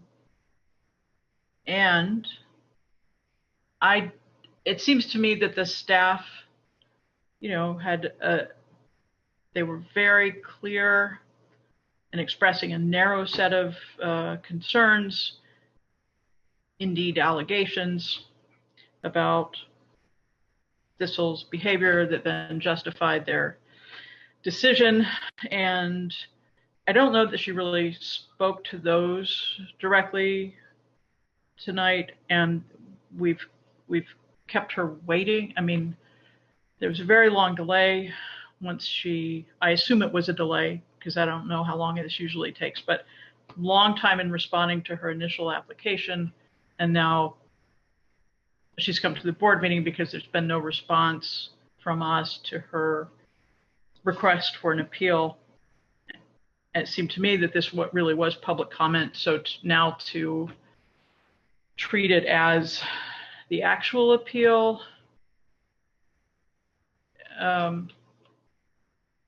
when she wasn't invited to come here to appeal, isn't appropriate. So I would. Yeah, I think you're right. I'll withdraw that. The second, yeah. Come on, I'm a little bit confused here. Are you saying we should? The second denied my request to amend the motion, which is her right, and so that dies in the original motion. And I think, secondly, So I changed the word to here. The original motion stands, and I think on third thought, Amber's point is right. She wasn't told she had an appeal. She was told she had public comment. I think that's right. Yeah. Oh, yeah. So what's happening now? We're going to set a date, and we're going to let Amber come in and explain why. I mean, we don't need all the biography again. I'm sorry, Thistle can come in and explain why the ban is excessive and what she did or didn't do about stickering the building. And frankly, and board and the staff can make whatever presentation it wants to, and the board will consider whether it meets those 3 terms. Yeah. What happened to the meeting what happened to the portion of that motion where we discuss like what it means? Let me just go back and read it again, like what it means to have a ban. I thought we were going to discuss that. That's something that I thought was maybe good to have planned out. That's part of the discussion after we hear from Thistle and staff. That's part of that discussion. I'm reading this comment from Adrienne, and I'm not, I guess what I'm not trying to support the idea of the board of directors overturning a staff decision. What I'm trying to, I guess, outline is what does it take to receive a permaban? Because I think that's probably good. We should probably tell people like what sorts of actions or activities or, what can you do that would result in a permaban? That's all I'm after. I think it's in the volunteer. I think it's in the volunteer handbook. The issue is that Thistle is not a volunteer. Oh. Yeah. Okay. Laura. Muted. Yeah, I know. I always click the wrong icon. I think we've got two questions here, and I At don't want least. us to lose sight of that other question. I certainly want to get an answer for Thistle. I think she's been, made to wait for an excessive amount of time, but I also want to establish these boundaries between the board and the staff, and what redress the board has if they disagree with the decision that the staff has made. I don't know that that should be an absolute, that the staff should be, absolutely. Yeah, I'm sorry, my words are failing me here, but I think you get my point. I think that ultimately the board has to be in charge. That's the way I understand how boards work. Please correct me if I'm wrong. I think that this is a question that maybe first the governance committee, or is it governance and policy committee, needs to address and possibly bring to the board their assessment of the situation. I don't think we have all the facts we need as to what currently exists, but I think this is a question that needs to be resolved, and possibly this could also be a topic of the retreat that's been proposed. Thank you. Stand by, Stu. I'd like to say that today I did look at the Wisconsin statutes, and Wisconsin statutes do say that a board can delegate their authority. In this case, the job description of the program director or the news, talk, and public affairs director is not a bylaw. And I think that if we want to have a situation in which the power of the board is delegated to the appropriate program director, be that music or news, that we should put that into a bylaw that's voted on by the membership. That is my statement. Next, go ahead, Stu. Yeah, Doug, didn't you and I and Susan agree what the standard for board review of a staff action would be? I thought so. It was those three Those conditions, situations that we outlined: violation of the mission statement, financial risk to the station, or violating anti-discrimination. actions right, discriminatory actions because someone is a part of a So can I suggest that we've got Doug, Susan, and Adrian. I think Adrian may be dissenting from this, but it sounds to me like Doug and Susan at least are agreeing with that statement of principle. Yeah, I would also add too, this isn't the only time this year that a non-volunteer was asked not to return to the station due to actions that were harmful to other volunteers. Right, and it was taken up by. And it was not taken up by the board. It's been a board report and not acted on in any way. No, the POP appeal was taken. That is not what I'm talking about. I'm talking about a non-volunteer. Oh, okay. Phone answerer, events volunteer that was asked not to return to the station. And were we informed of that? I forget that. Yes, you were. Okay. In a board report. And then okay, so but the fact that we didn't take action when the action wasn't challenged doesn't say anything about whether or not we can take action when the action is challenged. I think, now I don't know if Adrian wants to comment, because under Adrian apparently doesn't, well, I don't want to speak for Adrian, but Adrian's statement in the chat is that this would be the board overturning a staff decision. Adrian, do you think under those three conditions that Doug, Susan, and I agree on enable the board to do that? Under the three conditions of violating the mission statement, a protected class, and financial detriment to the station? Yeah. I mean, I don't think the staff collective violated any of that when we made this decision. I guess I don't understand the question, Stu. I'm sorry. The question is, if the board determines that this has nothing to do with Thistle, as a statement of respective authority between the board and the staff for something like a programming decision, which this essentially is, if the board determines that the staff action violated our mission statement, subjected us to prosecution under anti-discrimination statutes, or exposed the station to significant financial risk, do you think we have the authority to countermand the staff action? That sounds reasonable to me. I'd have to look through the bylaws if I'm like incorrect in not reading everything through, but that does sound like a reasonable conclusion at this point in time. Okay, thank you. And I think that it also requires an appeal by the person affected. If the person doesn't appeal, that's a different story. There is no story if the person doesn't appeal. Yeah. Susan, and then Shally. Susan. I'll defer to Shally first. Shally, go ahead. Sure.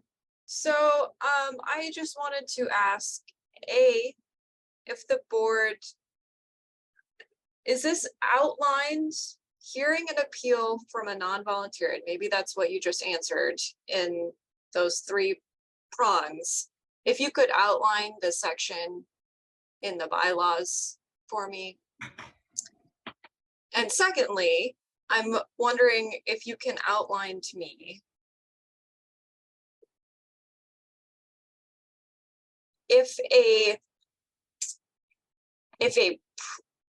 person who wants to be interviewed or programming tells the board that they disagree with that decision, if the board would then embark on reviewing and hearing an appeal for every single decision. Because I'm curious to see how that would work. Are you asking me as the maker of the motion? No, I'm asking. Who are you asking? Okay, no, but when you go to, you want to talk legal issues? Let's talk legal issues. When you go to court, you first have a preliminary hearing to decide if it's worthy of moving forward. And then you hear the case. So I'm curious, if someone comes to the board and says, I don't agree with the programming decision, does the board have a mechanism for that preliminary hearing to determine that that merits the board using significant time and resources of the board and the staff to review each instance that comes to it? Well, from a process perspective, the board could, refer the matter to the executive committee. The board could create an ad hoc. No, wait, hold on. Why would it refer it to the executive committee? Why? To make a report back to the board.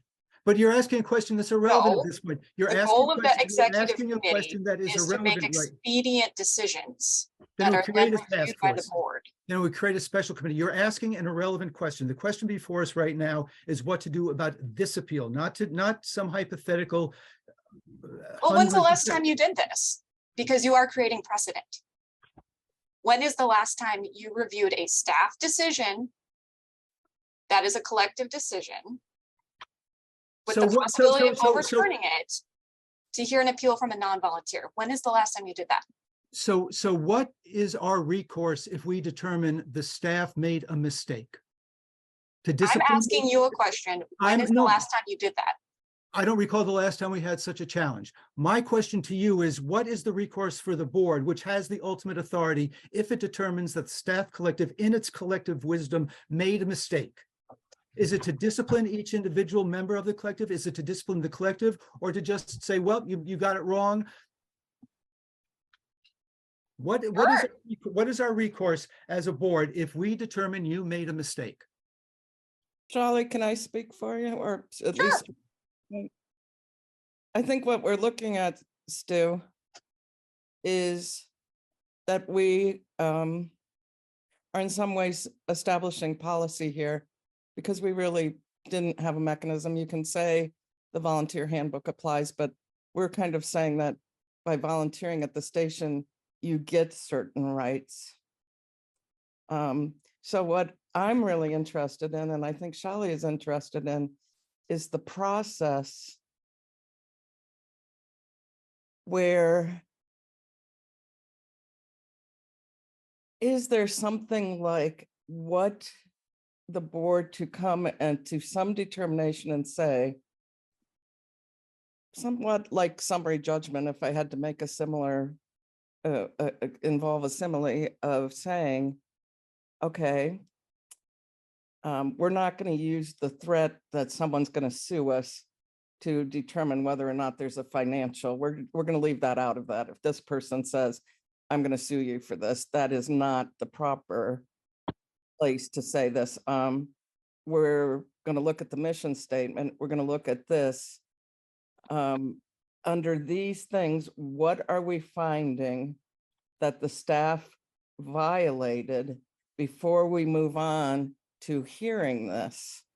And the general thing of throwing out, we feel like one of those was violated, or this person might be a protected class, without a finding that the reason that the staff gave, for instance, in this instance, is something that is not a protected class. It wasn't a cover for a protected class. The action in and of itself merited, the response. And by the way, we have in the past, when someone that was on the access hour incited people to come down and vandalize the station, we did bar them from ever appearing in our programming again. But the main thing that I just want to ask for is any appeal. Are we saying, is your action, do you want to suggest to that anytime someone appeals a programming decision, we move on to a hearing? Or is there some procedure before we do that where the board determines exactly how the staff violated the action? If I can respond, but before I do, I want to apologize to Shali for my outburst. That was entirely uncalled for. That was way too hostile and argumentative, and I really apologize for that. It's what I do when I'm challenged by people I respect. Same here. So And no that worries. was, I'm frankly embarrassed by that. I'm really ashamed of that. Now I'm going to be offended if you don't respond to me that way, Stu.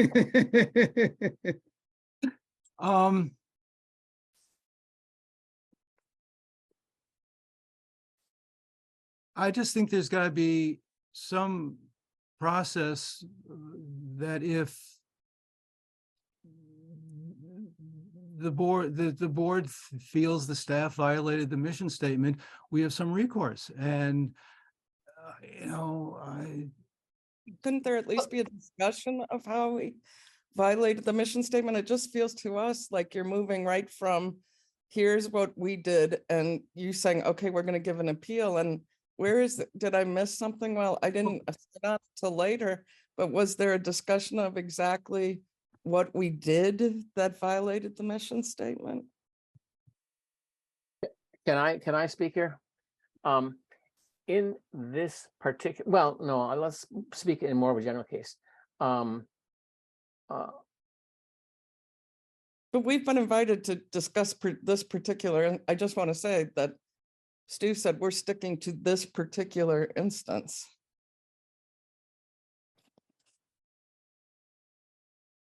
Adrian asks if Adrian says there is no procedure for an appeal for a non-volunteer. If someone comes to the board of directors and says a decision was made to which I don't agree, we listen because they're talking to us. If Shelley, to get back to your question, if someone comes back and says, I want to do a 9/11 conspiracy show, and you say, no, thank you, and they appeal to us, we would hear the appeal and at least at the point of listening to them and say, no, that decision is an appropriate decision by the news director. I think I'm comfortable with that one. I'm Wow. curious though, if I don't understand that, because members of the public always have the opportunity to submit public comment to the board. Correct. That to me, just like with a council meeting, is the point of public comment. An appeal requires significant preparation of like presentation, time to read, preparing materials from the board and the staff. And as you know, board is not involved in day-to-day decisions of programming. And if more folks are to appeal programming decisions to the board, I don't understand how that would be sustainable for any of you, nor for me. Because an appeal is like, that's a hearing. So we've had the public hearing. I don't understand the appeal process for a non-volunteer. And I don't understand what is differentiating this from folks repeatedly coming to you and saying, I wasn't invited to be on a program. I don't like that. I would like a formal appeal. Because if the board is setting that up, then we should write out that policy and possibly involve the programming committee. Thank you. I see 4 hands up. Susan, do you still have your hand up? Oh, no. I'm so sorry to interrupt. I'm leaving because it's 9. I had some other plans, but bye-bye, everybody. Thanks, Yeah. Guy. No, my only comment with my hand still up is to reiterate that I believe there should be some type of finding of what the staff did as the reason to hear an appeal. I don't think that appeals should be automatic, and I think the staff should have knowledge. If you're going to say, we are going to have a appeal to this, that I think that for the staff's sake and for the direction of the staff, we should understand why it's under what grounds. If you're agreeing to the 3 prongs, simply telling us that it violates the mission statement is not something that you believe that our finding violated the mission statement is not sufficient for us to make decisions in the future. You're not giving us the guidance that I think is necessary for us to know when a decision that we make is appealable or not. So what I'm asking for is that before you set a time to hear an appeal, you tell us as the people, what is the basis for deciding that appeal is going to happen in this thing. Otherwise, I'm not comfortable with feeling like the decisions that we make,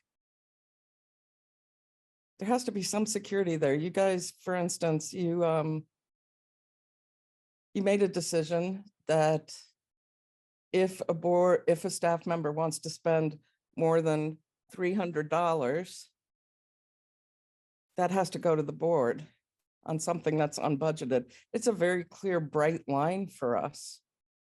In this case, I feel like there's no bright line. There's just a allegation. So I really would ask that before you vote on here is the definite time and date for an appeal, you offer us the reason why you're taking up this and making it an appeal, so that you provide us with some guidance and some security of understanding what we're doing, and so that we can avoid having what are long and involved and time-consuming appeals in the future.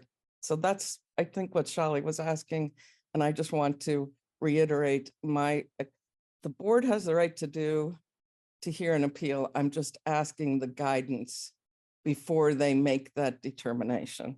That's it. Thank you, Susan. I think Dean is next.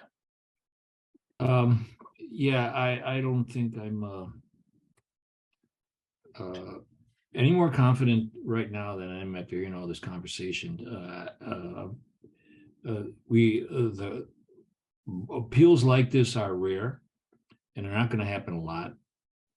And this is a unique situation. I think that's come up that has made us examine whether or not this is an appealable situation is one question that we're hearing. And then we had some discussion around clarifying what is an appealable situation. We came up with three categories there: violation mission statements and those two others. So again, it's we have a question: is this a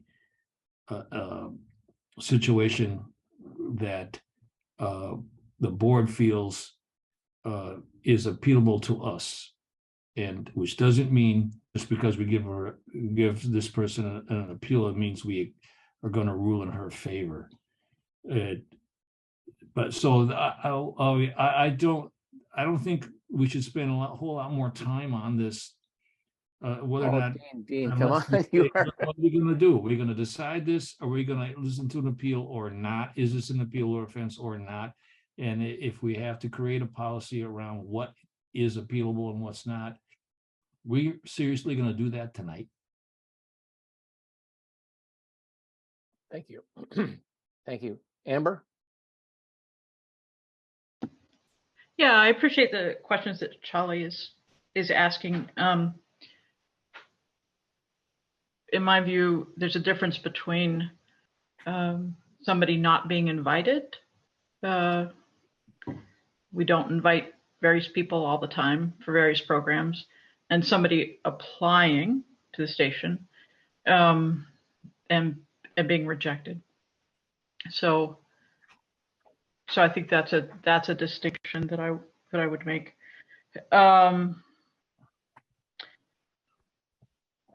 It would seem to me that the board, the review process, and we did go through, three of us went through a review process with a volunteer that I would see as being similar. And ultimately we upheld the decision of the staff. It was a careful, considered process of discernment. If the staff in this situation have made an appropriate decision in the eyes of the board, then everything is in alignment. If not, then it's important to have a different point of view and some oversight from my perspective. If there's not a problem here, then there's not a problem. But if there was an error, or if the knowledge was incomplete, or if the variables considered were not the variables that it's appropriate to consider, then the board has the opportunity to correct. So that's how we find out.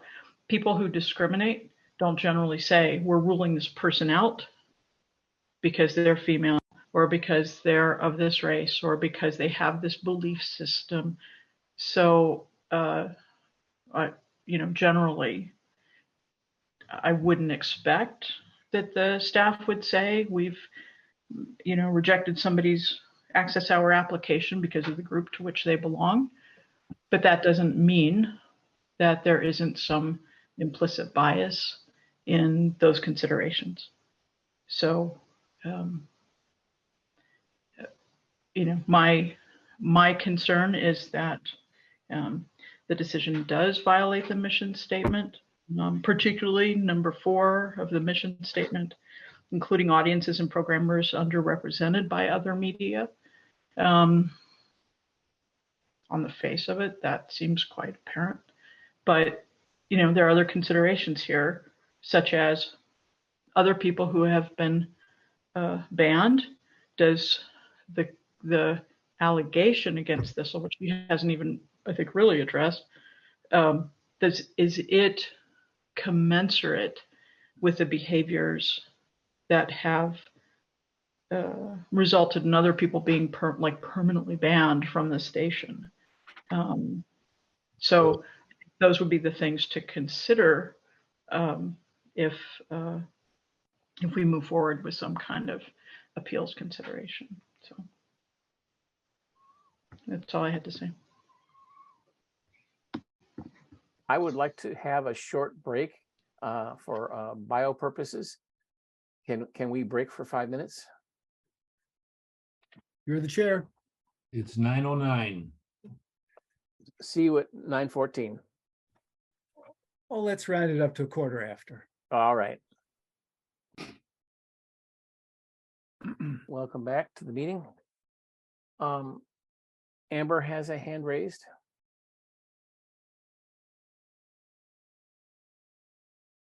Amber is probably not back. Oh, In error, just didn't lower it. okay. Laura? I once again, I want to reiterate the that I think we're dealing with 2 questions here. Well, I do think that it's important that we deal with Thistle's whatever we're choosing to call it, appeal. I am more concerned right now because I don't know that we have the basis for superseding the decision of the staff, and I'd like to understand that more. And I don't know what the basis for this threefold test, or whatever you want to refer to it as, was that drawn from our bylaws somewhere? I want to understand it better. I want to understand the relationship between the board and the staff better. Does part of this lie in the contract for the collective? I just think that this needs to be researched and presented to the board so that we can come up with I mean, because conflict is bound to erupt, if not over this kind of a ban. Conflicts arise all the time, and I think we have to have a mechanism for the resolution of conflict between the board and the staff. And so I want to make sure that we come up with a mechanism for figuring this out. Thank you. Stu?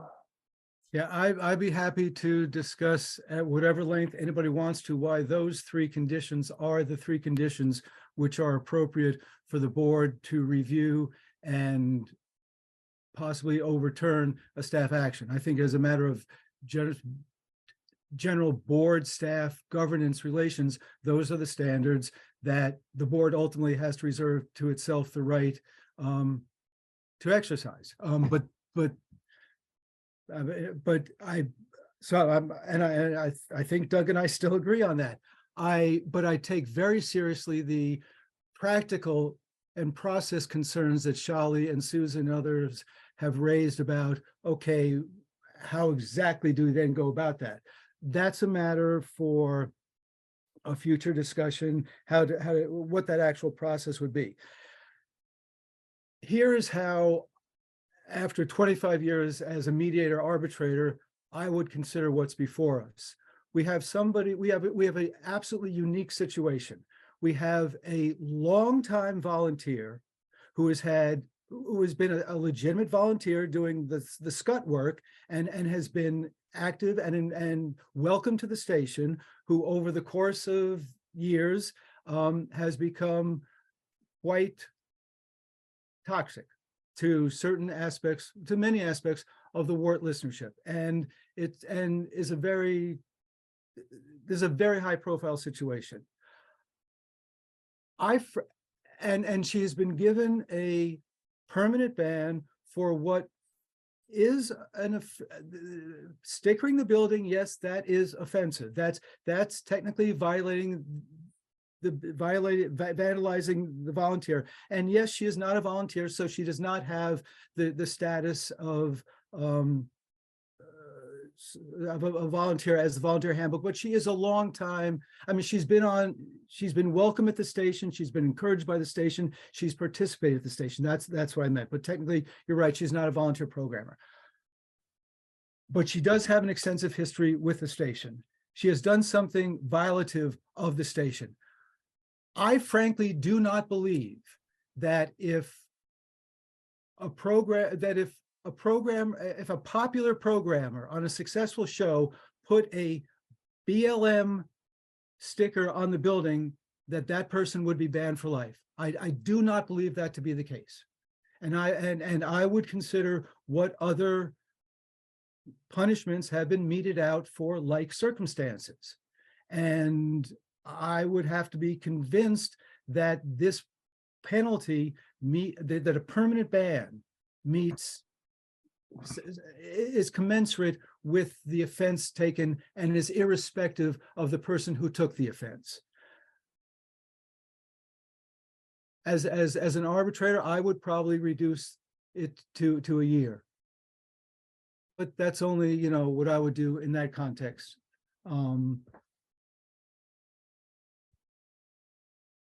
Thanks. Stand by, Doug. I want to mention a response to Adrian's comment. This would be the board of directors overturning a staff decision. That would only be the case in which the board heard the appeal and made the decision to overturn the staff decision. I don't think that in the generic sense, the board should not hear an appeal, but the board needs to consider its reactions. So, and I think that we do need to talk about some policy and bylaws issues, but that doesn't answer this problem in this particular time. Go ahead, Doug. Yeah, not that it's completely relevant, but just in response to Stu, unlike Black Lives Matter stickers, these stickers are of a harassing nature to the trans community, including phrases like TERF, we know what a woman is, and trans, they are harassing in nature, unlike other stickers that have been talked about in chats and emails. Well, you're wrong. That is relevant. Thank you for that. That is absolutely a relevant point. Thank you. Is it relevant that we banned a previous Access Hour host who called for people to vandalize the station? Well, the details would matter. Yes, it's relevant, but further details as to what you mean by that would matter. Sure. Absolutely. I would just like to point out that the staff has a documented process for accepting volunteers to the station. It's not you show up one day and you're a volunteer. There is an onboarding procedure. So calling someone a volunteer, Stu, carries with it, it does. It carries with it particular privileges. I acknowledge she's not a volunteer. I acknowledge she's not a volunteer and that I misspoke in using that word. I acknowledge that. I was just saying she had a relationship with the station. I yielded that point. I was corrected on that.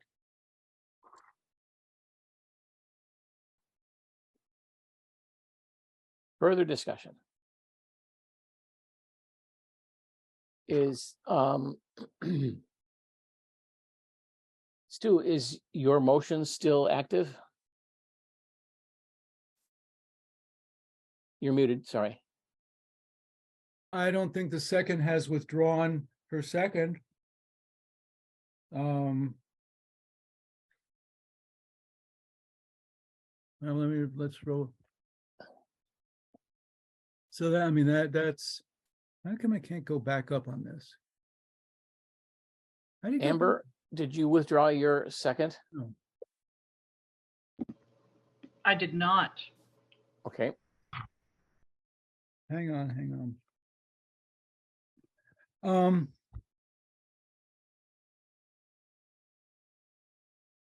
Now the question is, okay, so Amber believes that there's one, maybe two provisions of the mission statement that have been violated. The question is, should there be some intermediate step of a finding of, as Shelley suggested, some kind of finding of just cause or prima facie to believe that this did in fact happen, that such a violation did happen, or can, I mean, I'm at a loss. I think this is the standard by which the board can review an action, but I'm at a loss.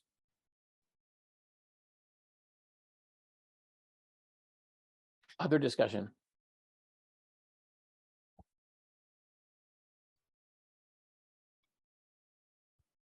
Laura, I see a hand. Yeah, don't we just need to call the question and take a vote on the motion as presented by Stu?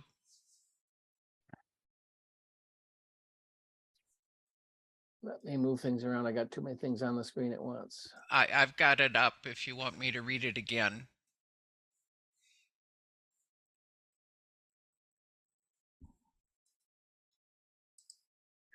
All right. I have it in the minutes already, so I will read it. Stu moved that the board hear Thistle's appeal on a date to be determined to determine whether the staff's action violated the station's mission statement, would subject the station to adverse action under anti-discrimination statutes, or risk significant financial loss. And Amber seconded that motion. And we've had a lot of discussion. Stu. I move to table the motion. I second that. And speaking in support of that motion, this really is, I really am at a loss. And I think this would benefit from being one of the matters we discussed as part of the overall discussion between staff and board. I think we have to write Thistle a respectful letter saying this is a unique process to us and we don't really know how to proceed, and we have to take our time to understand this, but we really have to consider this more deliberatively, and we'll let you know when we're ready to proceed. But I think we need to talk about this more. We've talked about it a lot, but I'm still at a loss, so I think we should table this. And I also say that I don't think it's wrong to say to take right now, because we are putting off action. Please, you got to raise your hand. You can't interrupt like this. I'm sorry, but this happens too often. I would like to hold a place in the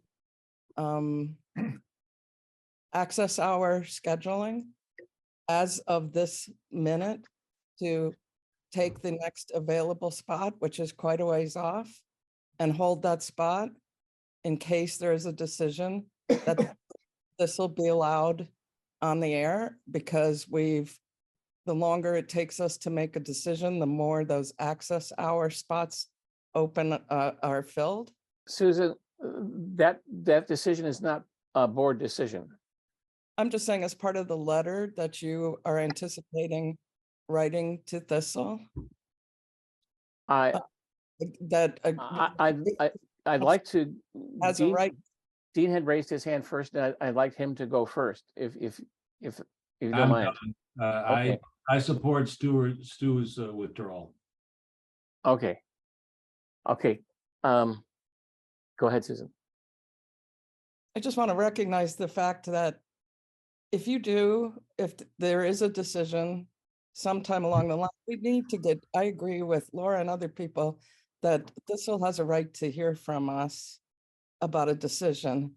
And the remedy, if it is eventually found that she has a right to appear, is we're just getting an awful lot of access hour applications. And how far off are we going to? I just think it would be a good measure to let her know that while this all is going on, we have put aside a potential spot based on whatever we decide, that we've kept that open, and that she's not losing anything in the meantime by our actions of being deliberative about that. That's all I want to offer. Thank you. Adrian, you have your hand raised. Hi, yes, sorry. I was trying to figure out how to lower my hand.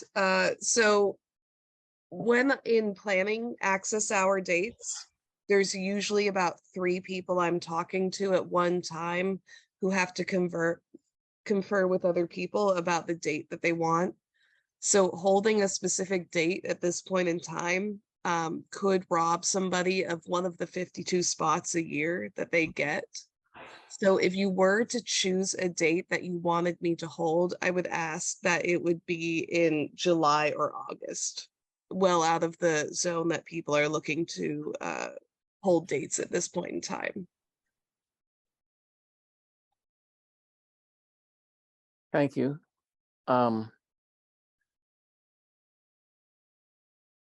Any further discussion?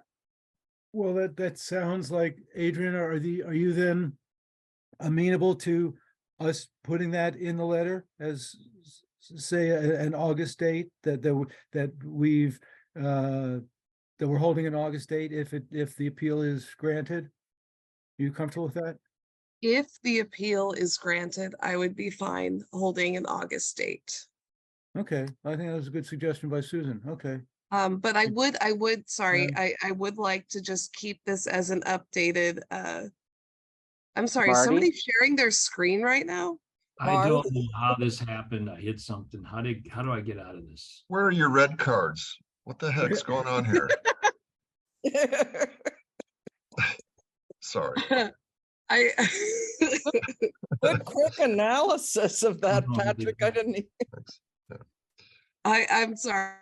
I just want to ask that if the decision is overturned by the board, that you please keep me updated, because I do get a flurry of applications and it's not steady. It's like there'll be a plateau and then a valley, and then I will get a flurry of other people. So if you can just keep me updated so I don't pull somebody's spot, that would be great.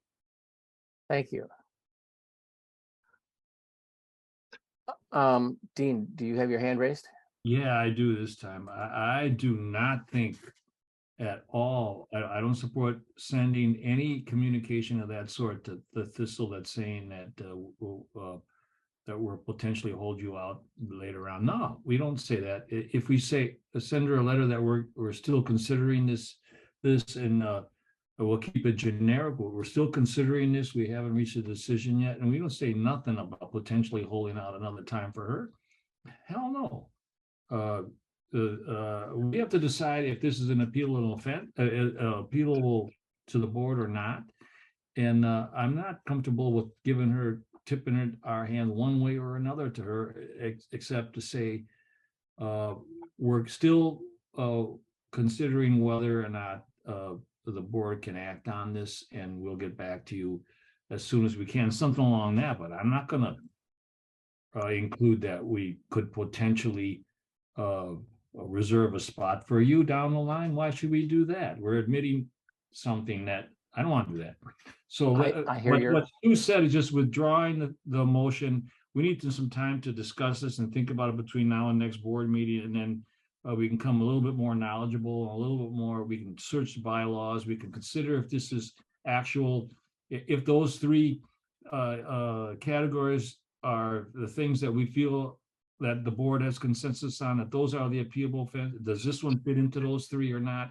And then we can make a better decision next week. And Thank you. I'm trying to move on. So Patrick, next. Good. Okay, yeah, I agree with your thoughts, Dean. I think that you got to separate this and say, this is behavior, not character or what somebody's, who somebody is. It's a behavior issue. If they're espousing something that is hostile and or exclusionary, and we have this agenda to be inclusive of all these ideas, it doesn't fit. And we shouldn't give that a platform. Thank you, Patrick. Stu is next. Yeah, I think I disagree with Dean, as I don't think it's tipping our hand or anything. It's being respectful of somebody who's been in the process for an extended period of time. I think Susan's suggestion is a a polite, respectful thing to do, and Adrian does not have a problem with it as the person who have to implement it if the time is appropriate, and say because telling somebody that, look, we have to define the process, but we're protecting your interest, and if in fact we're not going to punish you for the delay it's taking us to come up with a process, and say that we'll if we determine that we have jurisdiction and we determine that your appeal is valid, you'll be scheduled no later than August. I think that's an appropriate, respectful thing to do, and it seemed like staff was okay with it since the suggestion came from them. Thank you. I'm trying to move this along because we still have a number of items on our agenda. Marty. I just have, as I've been listening to this discussion, it occurs to me, like Stu said, we don't have to give her an appeal. We can reject an appeal, right? There's nothing that says, appeal courts do this all the time. They reject hearing something because they say it's not appealable for whatever legal grounds are.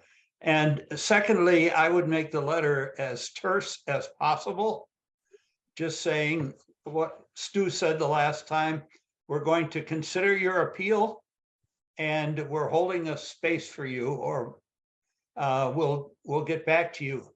But I don't think we need to put anything else in it because it can be used against us in the future. Thank you. Adrian has a hand raised. Yeah, thank you. Just thinking about this for a moment longer and the nature of the access hour, I don't think I can honestly, without a timeline on when this will be reviewed or when a decision will be reached, I can't just hold a spot because the access hour is just first come, first serve. I don't mean to go back on what I just said, but I really think it's dependent on when the board, if this decision is overturned, then we can look at what's available. I think promising a specific date is not really conducive to the first come, first serve basis of the access hour. And I would just like to say that now, and I apologize if that was unclear before. Well, it wasn't unclear. It was completely different from what you said, but okay, I'll drop that part of it, sure. Yeah, I apologize for that. I am in the midst of a brain fog, and I do apologize. Okay, I'll drop that part of it. Fine, sorry. All right, I think that Stu, do we have to vote on a motion to table? Yes. It has been moved and seconded to table Stu's previous motion. Usually the table is to a specific time. Well, that would be referred. I mean, we could refer it to a particular meeting, but right now, but just tabling it is just tabling it. If you want to say table it, refer to the next month, that's fine. But I mean, they're different motions. Do you want to say refer to the next meeting? I think there's going to be discussions that may change this before the next meeting. So I hesitate to make a commitment. Well, it can't come before the next meeting.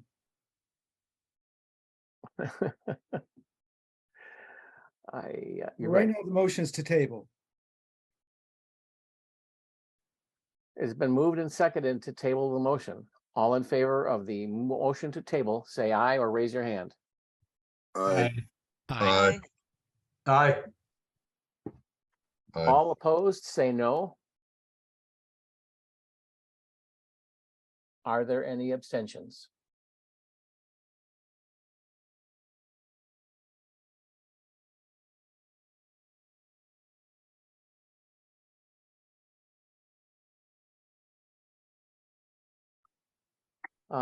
Next item on our agenda is a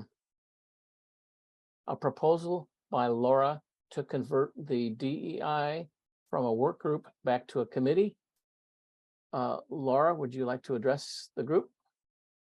So maybe I should have spoken up at the beginning of the meeting, but I thought I'd wait until this point to say that I don't want to convert the work group to a committee. I want the two to exist concurrently. I don't see a need for the committee to supplant the work group. So I just want to make that clear. Would you like to type a motion into the chat so that I can put it into the minutes? Or we can at least start to discuss it. I just would like to move that we just simply create the DEI committee using the charter that I propose. So I'm going to modify what the agenda says in the minutes.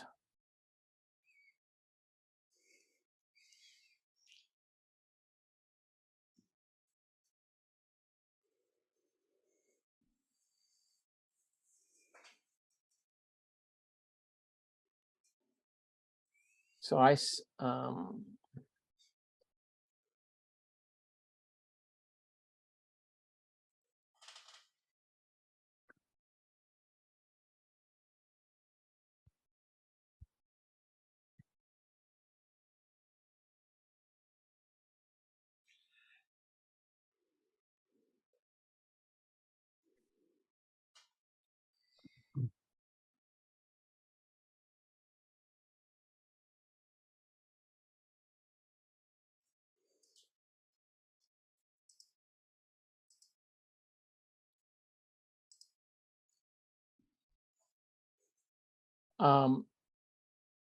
is there a second to Laura's motion? Amber seconds.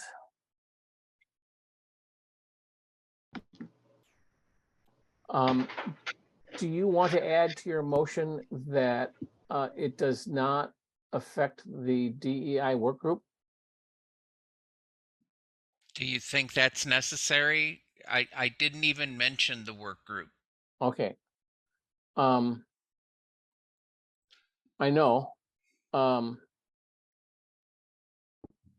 the sake of clarity, should we?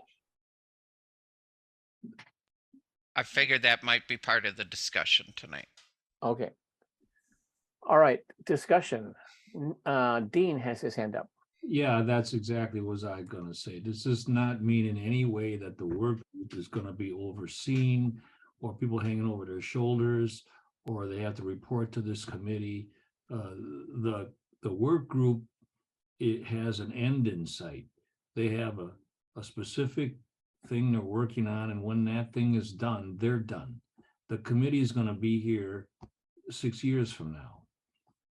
So that's what we're creating here, and I don't see there should not, no one should feel that this is a knock on the work group that's been busting their butts trying to get this thing right. They're close to being finished, to getting the survey out, to compile that, get the details, and then a year from now, the committee's got to pick up and follow through on this survey, the results, and then the next steps that we have to take. So those are always the types of things you're concerned with. You get the survey, you read it, it goes to the board, and then it sits on a shelf, so but the committee will ensure that the results of this survey and the ongoing efforts to increase all the DEI goals are enshrined and made permanent. So that's what we're doing here. We don't want a work group to last 6 years. We want the committee to be ongoing. So I think the time is fine for this, and work group's almost done. They're good for them. They've been, like I said, busting their butt on this thing. So that's exactly what I think it's okay to do this now.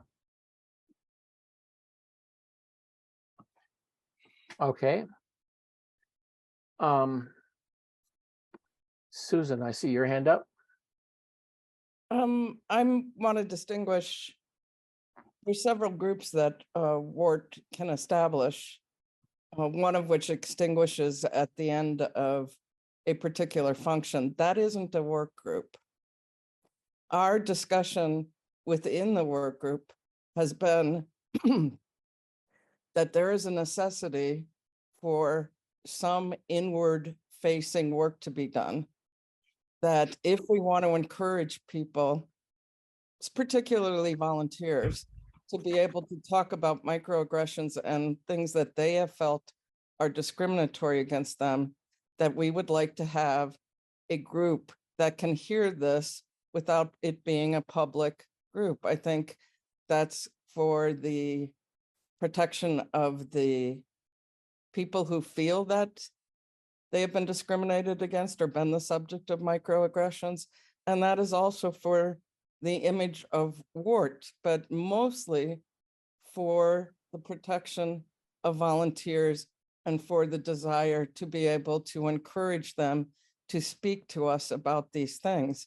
So we have always, at least my impression, and Rebecca and Kai, who are also part of the committee, and Laura can talk to the point that there was never an assumption on our part that the work group was solely there to create the survey. The work group was the original vehicle of the DEI work. And I believe it needs to be separated out into a public and an inward facing, one where we can hear things in privacy, and one where we act on some of that stuff in a public manner. So I just want to point out that there was never a missions given to the work group that said, this is your sole purpose, which I forget what the groups are called when we make something that their sole purpose is to do one thing.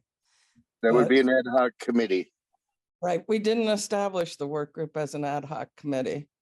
So I just want to point out that that's not correct.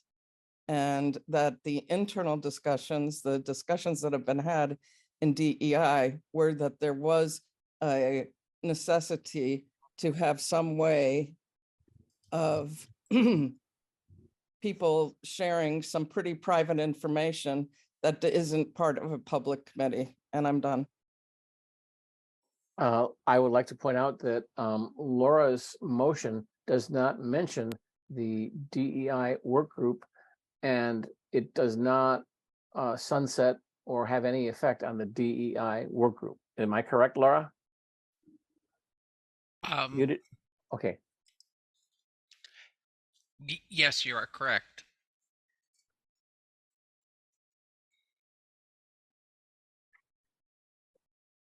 Further discussion.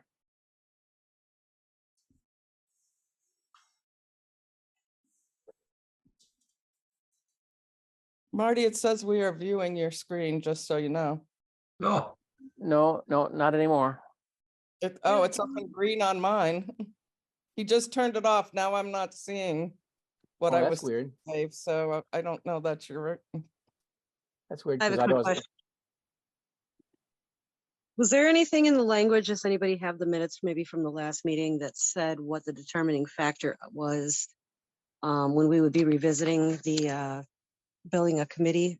Because I don't believe, I'm not sure that anything has changed from the last time to this time that would warrant having the committee be created just quite yet.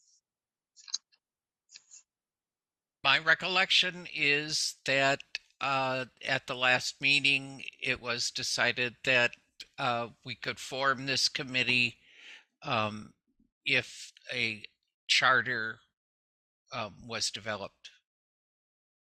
If the completion of the survey also was, I know that language is there, but it seems as though that there was the last meeting that the DEI was trying to schedule, there was several people that weren't able to attend. And we aren't quite ready to move forward with that just yet. But this motion doesn't affect the survey or the action of the work group.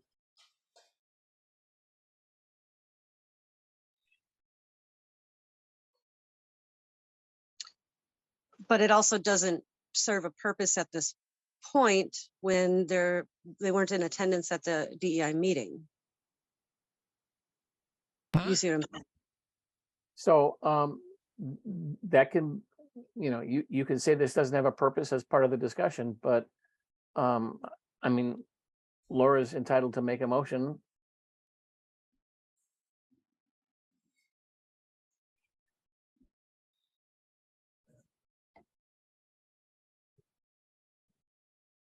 Does that make sense? Sure.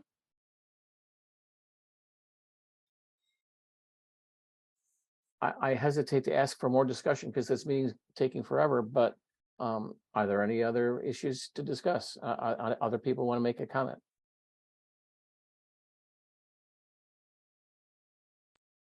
We have a motion before us to create a diversity, equity, and inclusion committee.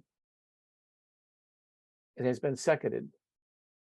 All in favor say aye or raise your hands. Aye. Aye. Aye. Aye.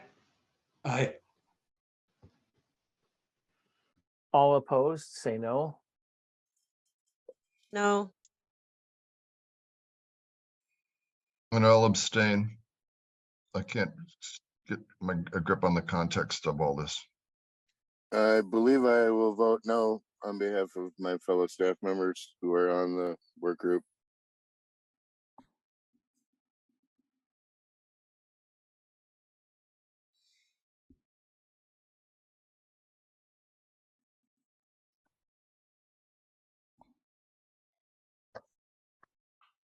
I have Doug and Rebecca as no votes, and Patrick abstains.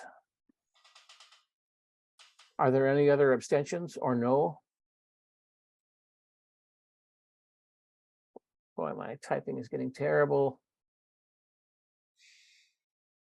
The motion carries.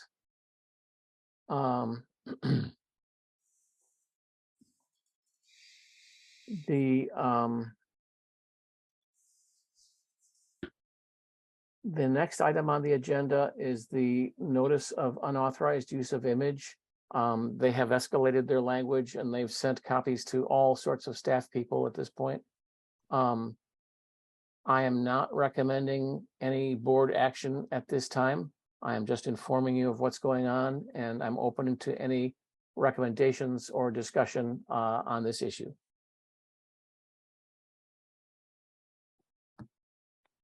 Hearing, oh, Stu, go ahead. I'm uneasy about this. We're liable. I don't think it's worth $400, but we're liable. We screwed up. He's got a legitimate claim. This is the way the system works. I'd offer him $50. Maybe even 100, but I'm not comfortable with knowingly violating somebody's legitimate copyright claim, which somebody whose job it is to pursue is pursuing. Wasn't this promptly taken down immediately? I That mean, don't matter. if there's Yes, it any was, kind of a, but that doesn't matter. Legally doesn't matter. Stu, do you want to put your comment in the form of a motion? How about Stu moves to authorize the president to negotiate? Offer $75.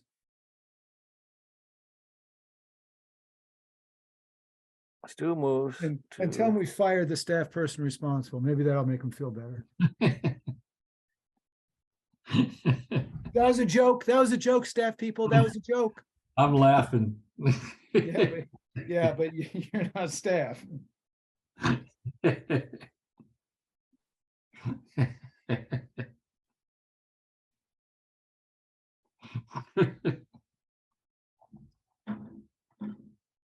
It doesn't have a second. Okay, I'll second it. And I read the relevant underlying documents about Creative Commons and the Wiki Commons, and yeah, we got no legal leg to stand on. And as a lawyer, I don't like standing when I got no legal legs. thank you, Stu. Susan has a hand up. I did want to mention that this isn't an action by the photographer. Yes, it is. He's authorized this agency specifically to pursue explicitly these claims. We have assigned artist release to Pixies to do exactly this. Can we negotiate directly with the artist instead of Pixie? We should. It is inappropriate and improper. He has delegated it to them. Okay, then I'm fine with it. If we have a sign, I hadn't seen that. It's I in- know it's in their most recent mailing to us. Yeah. Okay, was that shared with staff? It's in the, It's in the board material. it's in the folder. And, Okay. Yeah, all right, it has been moved and seconded to authorize the president to offer $75. Further discussion? All in favor, say aye or raise your hand. Tom has a hand up. Oh, I'm sorry. I don't see that. It God, was up, then it went down. I did, and then it disappeared. I'm not sure why. I just wanted to say we've dealt with Pixie in the past. It was a couple years ago, and we just paid them at the time. But since then, we've done some research. I've done some research. Pixie does not negotiate. If we offer them $75, they're going to say no, and then we're on their radar. the last time this happened, Literally I no offered them way. 300. And they took it and we paid it. Oh, did we? Okay. Yeah. How That did put you do that though? Because there's just a link to submit the payment. I don't know how that was done. I would recommend that the board go back and reread our discussions about Pixie at the time, because we all did some research about it. And the way the model operates is they use an algorithm to scrape the web, and then they go to the photographer and say, hey, we found a technical violation. We could probably get you some money. But it's not,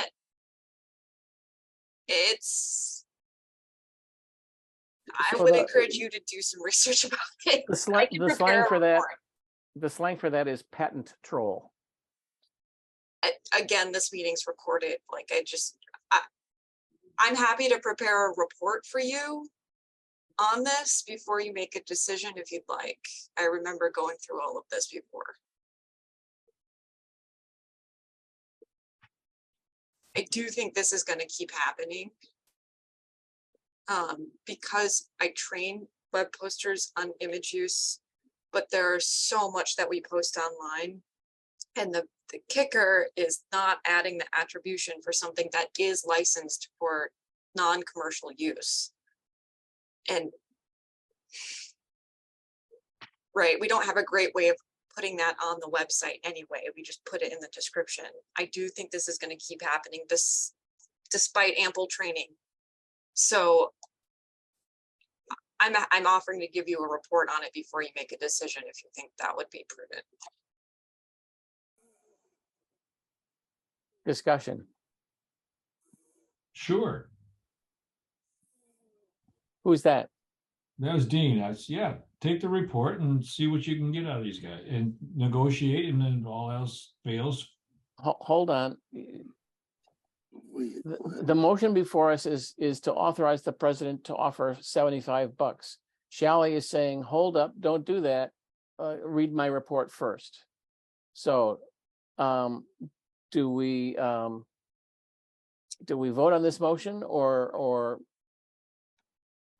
what are we going to do here? Stu, go. Charlotte, am I correct? As I'm looking at the documentation, it appears that the relationship between the photographer and Pixies predated our use of the image and their finding of the image. The last time this happened, I did call lawyers and ask what they recommend to do.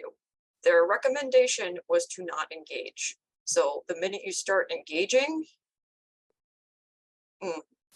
but I don't know. I've gotten legal advice that says, don't worry about it. So, I put it on the agenda because we received this document, so I need to turn off my alarm. It's time for me to take my pills, but I won't do that now. Thank you, Shally. Laura has a hand up. Yeah, Shally, could you summarize your recommendation from your report? no, because this happened in 2019 and I don't have a report ready for you. The summary is don't engage.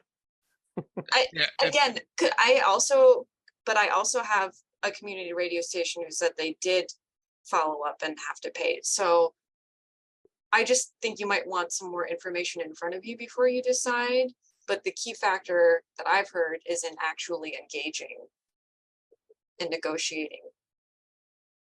Right. And we should probably set a procedure for like how we handle this anyway. Because I don't want poor Dave to have to handle. Well, and especially since you say it's going to happen again. Inevitably, I mean, I hate to say that and accept that, but like when I worked at WPR, they repeatedly had this issue. It's just, if you're a media organization, and we have taken steps to like mediate that, to have an image database that volunteers can now use instead of relying on an unreliable place like Flickr. But we have lots of volunteer web posters. We don't have anyone who was paid to web post. That's not a position.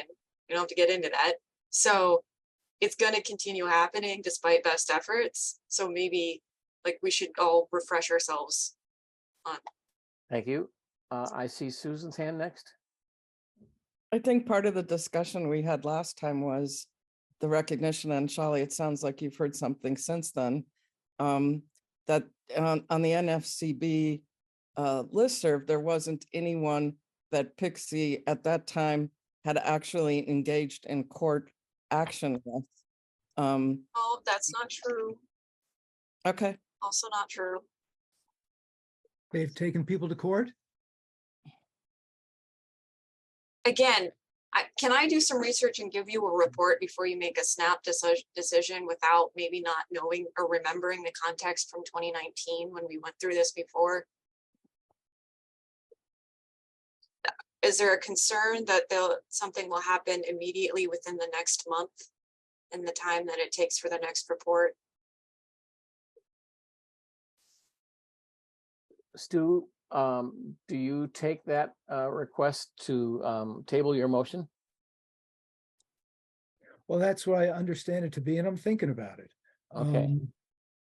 Because I mean, what's okay, as a realistic matter, they're not going to sue us in the next 30 days. But just the salient fact to me is he had a signed deal with Pixies 6 months before we used the image. They did not back troll to find him after they found the image. We did the image after he had that relationship with him. I presume that he entered that relationship knowingly and with expectation. As a policy matter, I am uneasy knowingly violating somebody's copyright. If you want to wait, if you want to take a month to research it and make a more informed recommendation, I'll agree to table the motion, but that's where I'm coming from. Well, we immediately corrected the thing, right? We added a thing, but I think that is sort of a nuisance suit. It's a nuisance for them to bring a legal action against us. We may decide that it is so unlikely that they'll do so that we're willing to try and get away with it. Your research may prove that they have taken people to court. I'm willing to wait the 30 days. I'm just saying that personally, I'm uneasy knowingly violating somebody's copyright. That they have intentionally taken action to protect. I'm uneasy with that. But I'll wait a month for your report. Susan has her hand raised, and Susan asked a No, question no. in chat. I'm Okay, lowering, my hand Okay. just stayed up. I don't know why it stayed up after I spoke, but yeah, I do have a Okay. question in chat. I don't think insurance would cover this. Amber, you have a hand raised. Yeah, Shali, thank you so much for offering to do that. It's generous, and I am in favor of the board waiting for your thorough assessment of the situation and perhaps having the staff have conversations in staff space as opposed to in this particular space until we have more. And so just want to thank Shali for that offer. Me too. This is a tricky one because I've heard conflicting advice from lawyers and from community radio other community radio stations, and like, I don't know, but thank you. To move to table, is there a second? I'll second that too. Dean. I've Yeah. moved to table my own motion twice tonight. Jesus. You're losing your touch, buddy. Too. Full table. Let it never be said that I'm too arrogant to stick by my own motions. Yeah. All in favor, say aye or raise your hand. Aye. Aye. Aye. All opposed, say no. Are there any abstentions?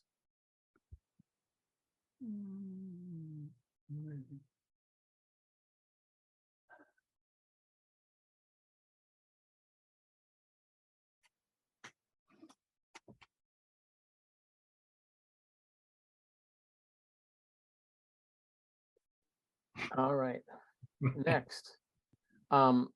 Next item on the agenda is just a reminder of the lawsuit that's in progress. We are being sued by two people in regarding to the shooting at the station that took place on August 5th, 2018. The two suits have been consolidated and will go to trial in Dane County Circuit Court from July 10th to July 14th, 2023. Our insurance company at that time was Cincinnati Insurance. They are no longer our insurance company. Cincinnati is paying for our legal representation. Attorney Christopher Wolski, who is with the firm Men Law in Appleton, Wisconsin. The correspondence for this issue is in the Cincinnati Insurance Shared Drive folder. There's just a ton of stuff there, if you are so desired to read that stuff. I don't know why, Patrick, your video feed would go to sleep. Other people are still. I can't tell you either, but it, I've turned it on and off, and it's just, I gotta. Why don't you disconnect and reconnect? Okay, I'll try that.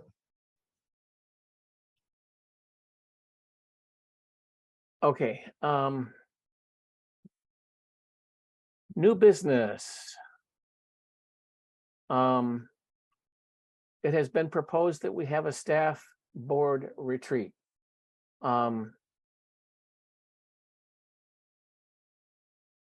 There are no motions yet at this point. I hope Patrick, there's Patrick coming back. Do you see video now, Patrick? I can see you, but no, I just, my it's just not projecting right now. Oh, okay. You can- Dean, Yeah, well, that's what I wanted. I wanted to suggest that I would move that the board is set a date, time, and place for a board staff retreat, and that the board with staff input create an agenda. Is that good enough? How about we set aside two people, one board member, one staff member, who have a discussion to come up with a date and a proposal, and then bring that back to the board at the next meeting. So we don't. You can direct that as the president and pick people, or you can, or we can make a motion. I think either way is appropriate, but I think there's a consensus. I believe that we do this and do it properly. I would like to, I think we have to have an agenda.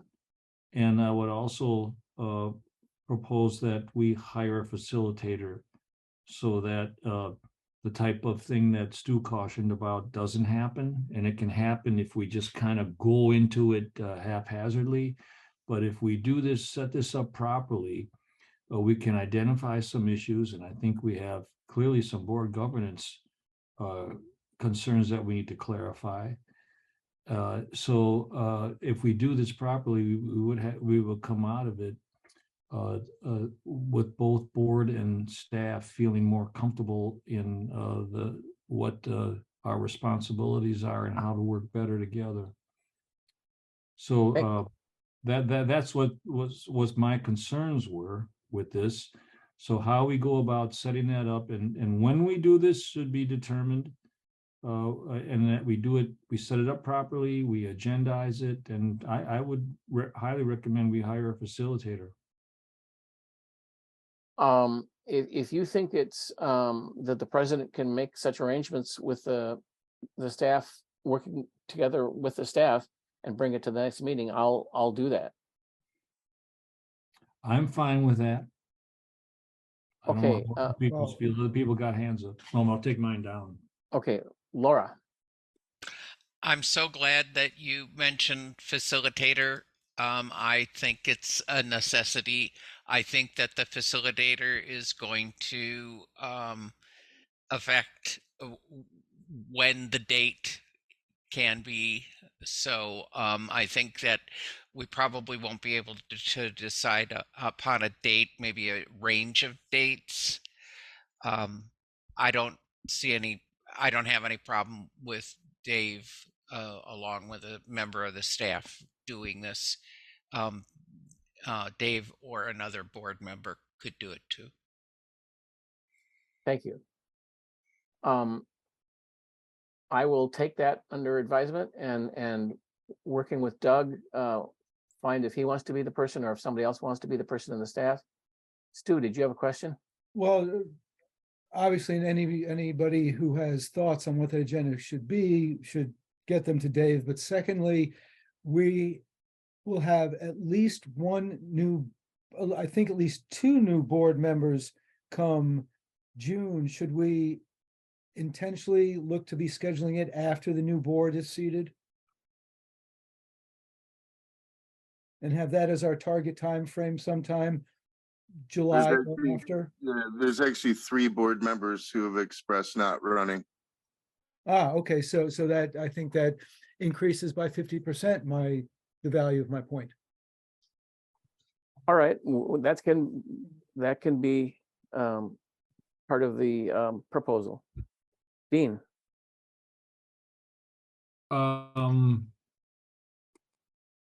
Yeah, thanks, Doug, for throwing that bit of information in. I would almost suggest, well, I'm okay with that, but I would also part of the agenda that I would include is board member onboarding.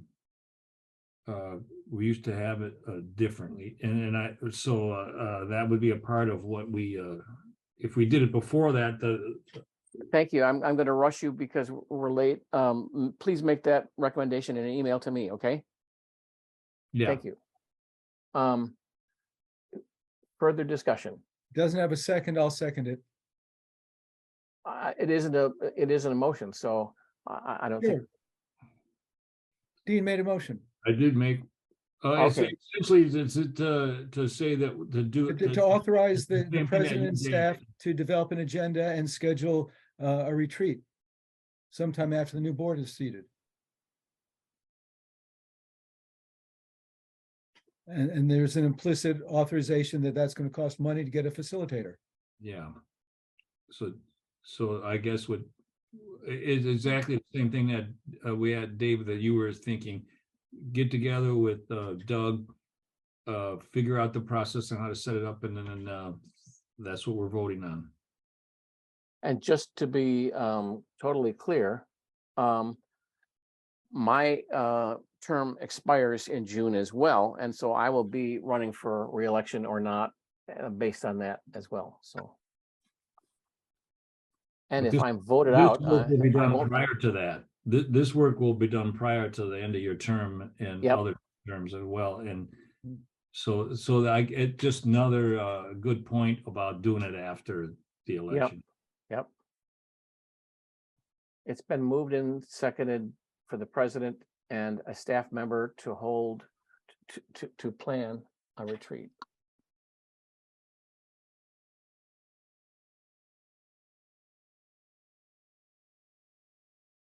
I'm going to say board staff.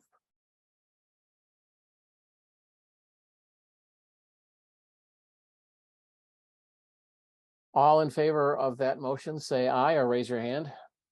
Aye. Aye. All opposed, say no. Are there any abstentions?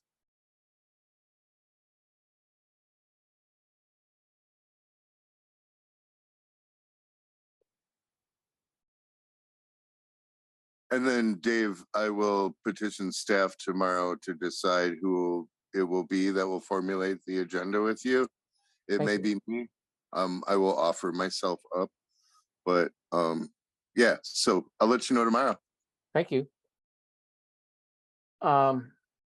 Next item is a proposal by Amber that the board adopt the language of the volunteer handbook on personal conduct to include the board of directors. Discussion.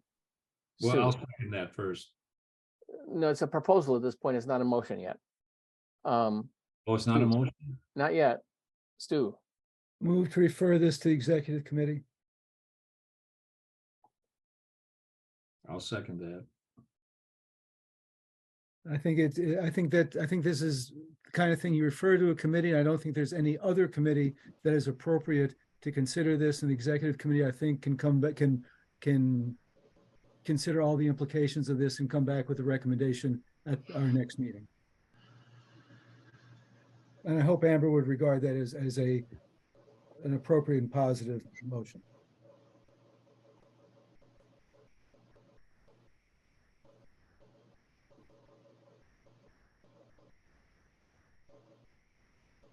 Low typing here. While you're doing that, I'll call to your attention that Amber is seeking recognition.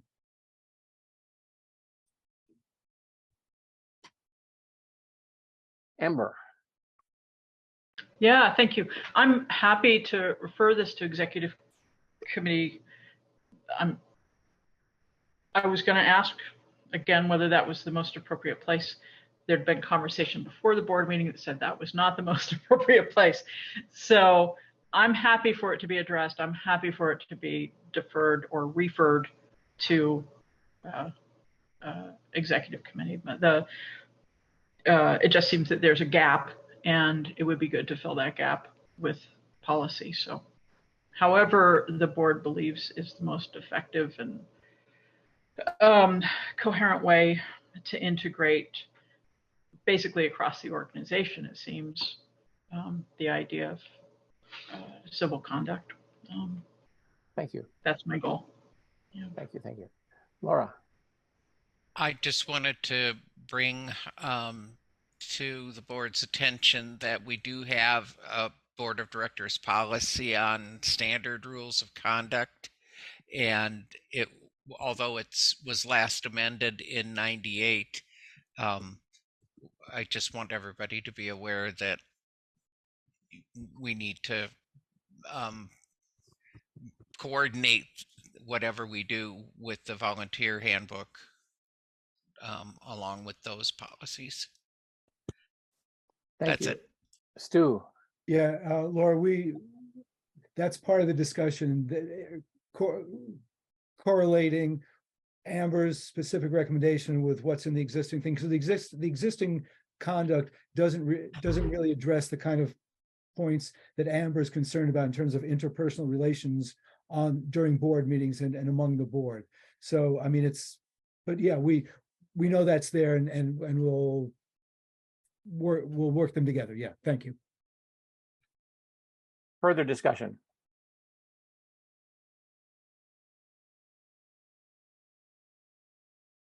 Hearing no further discussion. All in favor of the motion to refer to the executive committee, say aye or raise your hand. Aye. Aye. Aye. All opposed, say no. Are there any abstentions? Aye. Pardon me? You were aye. Okay, thank you.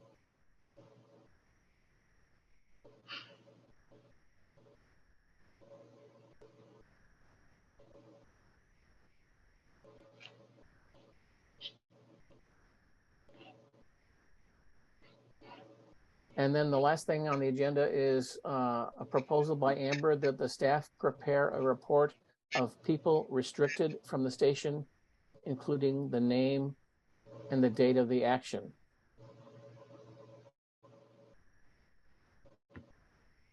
Discussion of that proposal. Susan.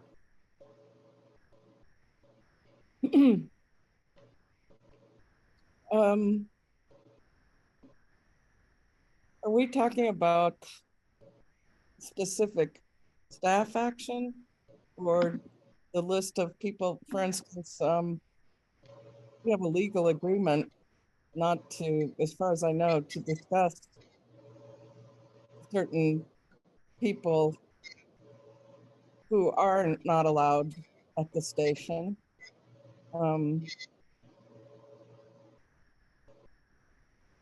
Is that, I'm not clear on, the board has banned people themselves. Do you want us to remind you of your decisions? Or Yeah. are you asking for what the staff has banned that you're, and some of the ones that the staff has banned, for instance, you're aware of as well, such as the person who stole from another volunteer. What list are we preparing? I don't feel like we should be responsible for a list of actions that the board has taken to ban people. I feel like that's your own history too. That you should be responsible for, not us. Is there a list of people somewhere so that a receptionist, if someone comes and says, "Hi, I'm John Smith," did they refer to a list of people saying, "Oh, sorry, I'm John, you're not allowed"?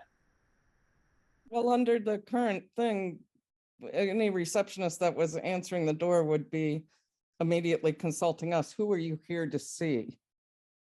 Because of the current policy, we haven't done that. And in the past, we have given the receptionist, which, are a relatively recent addition, Dave, back to our crew. Yes, we have given them pictures, but not after a certain time period. So for instance, the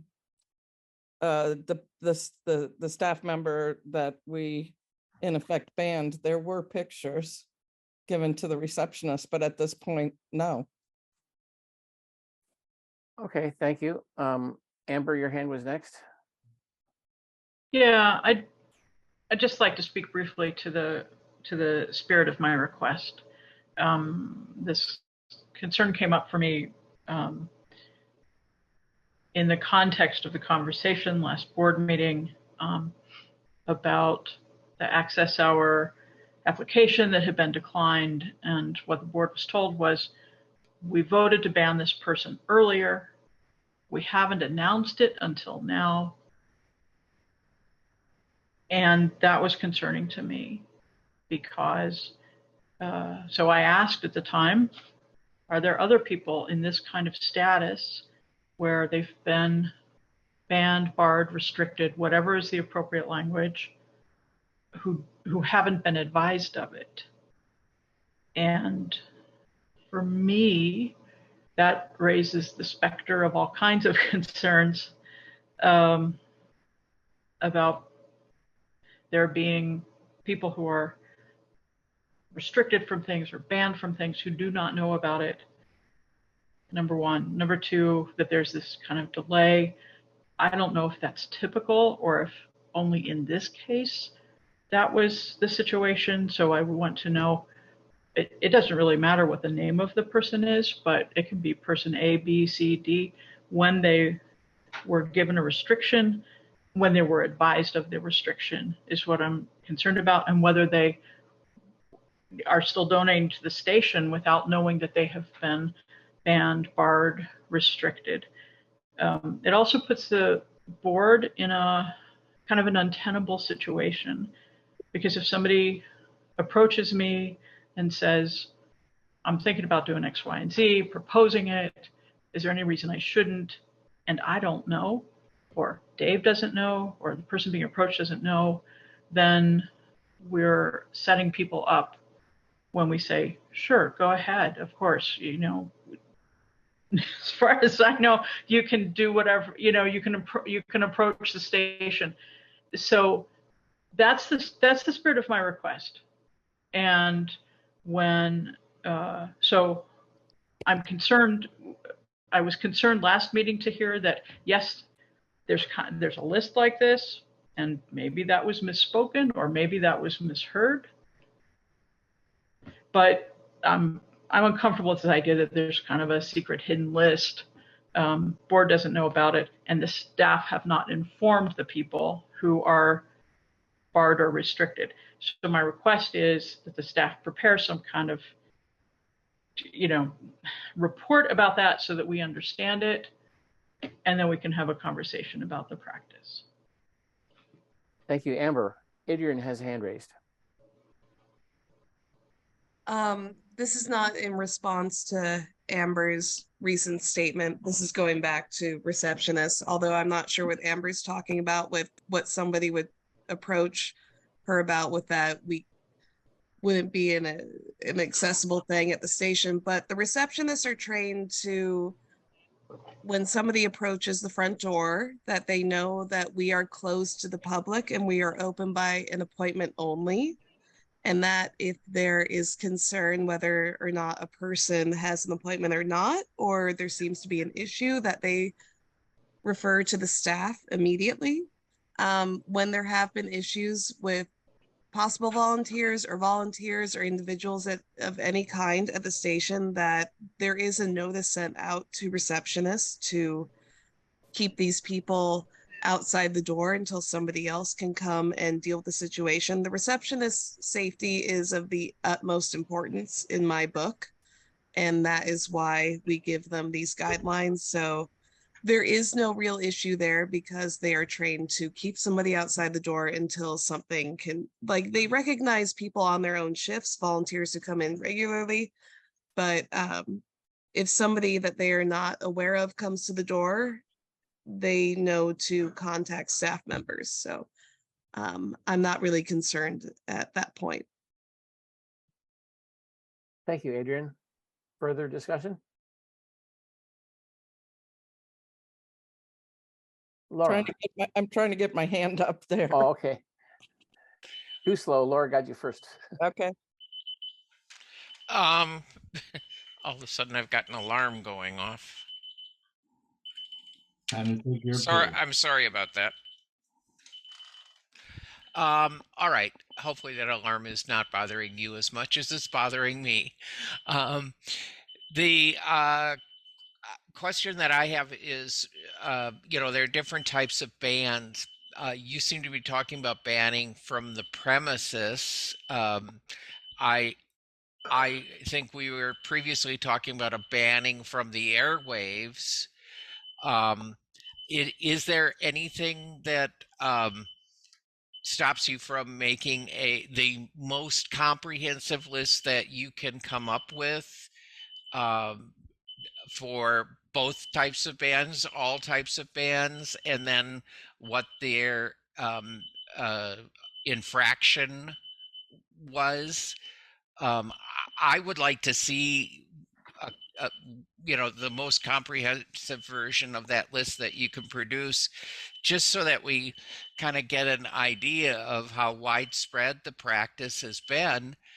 It would be useful in the discussion that I think we want to have about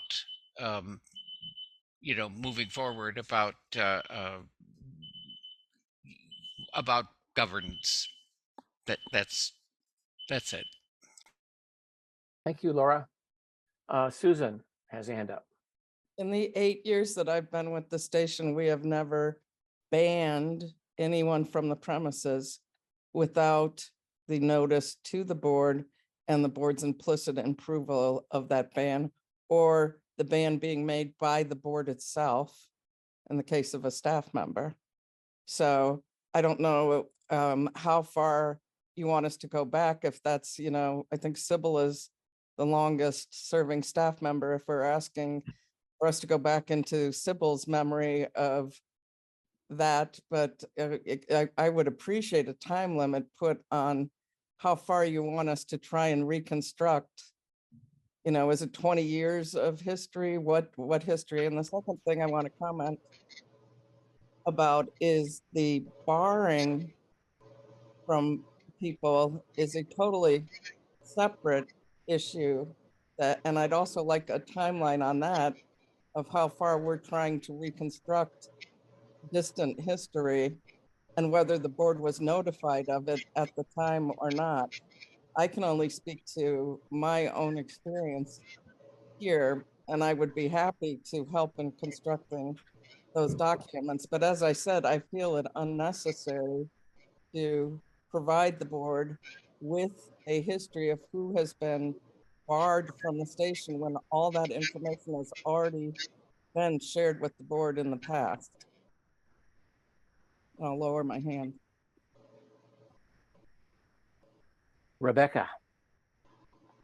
Yeah, excuse me, pardon me. My question is the board, I guess, how do I put this? Are the board's duties something that are in line with us having that list, or is that something that the staff would need to list? And then my second part of that question is, once a list would be compiled, if it was felt that it was necessary to do so, is that something that the board would need, or where would that list be published or kept? Is that something that, like, where are you planning on putting that list, so to speak? Is it public knowledge? Is it for the board? Does the board need it, or does the staff need it? All kind of in one question. Thank you, Rebecca. Amber. Yeah, to answer Susan's question, I think we could choose a period of time, say 3 years, for a look back at, again, not just when someone was given a restriction, whether that's banning or barring or something else, and when they were informed of it. Because in the situation that we were facing most recently, it seemed the decision had been made and the person had not been informed. So my question as a person who sits on the board, I mean, it'd be helpful for the board to know probably, but I'm concerned about there being these actions taken and the persons involved only being informed when there's something that comes up. Like in the case of this person, oh, I'm applying for an access hour, but I've been barred, banned, restricted for a while, and I didn't know about it, right? So that's my concern, is that there's some privately held list. So no, Rebecca, I don't have any interest in our publishing such a list, our sharing such a list. My interest is in the process and making sure that we're engaged in best practices in terms of, like, when these decisions are made, informing people. So if they're a donor to the station, they can stop donating to the station. If they've got a concern about a restriction imposed, then they can write to the president of the board and say, I've been restricted and I don't like it. Like that's my interest is in that process. And my concern was this kind of decision had been made and the person involved had not been informed. So I'd like to see if that's, maybe this was, it's problematic if that's a thing that is typical. It's also problematic if that only happened to one person and everybody else was informed in a timely way. So that's what I'm trying to figure out. Thank you. Doug, I see your hand, but I want to mention that Rebecca asked, would the information be considered confidential to the station and not public knowledge or released outside of WORT? Yes, certainly. We have agreements that were negotiated and those include non-disclosure. So yes. Doug. Yeah, I just wanted to say that in each case, the person was definitely notified. The person was notified in this case as well. We preemptively notified the board of our decision so that when we did notify this person, the board would be completely aware of the situation from the staff's perspective. It was not the intent of staff to delay that information from this person, but only to, as a courtesy, notify the board of the action we were going to take. So I don't want to confuse that. Thank you. Amber, you have a further question? No further question, but I would say, Doug, that the communication we received with additional materials from Adrian said,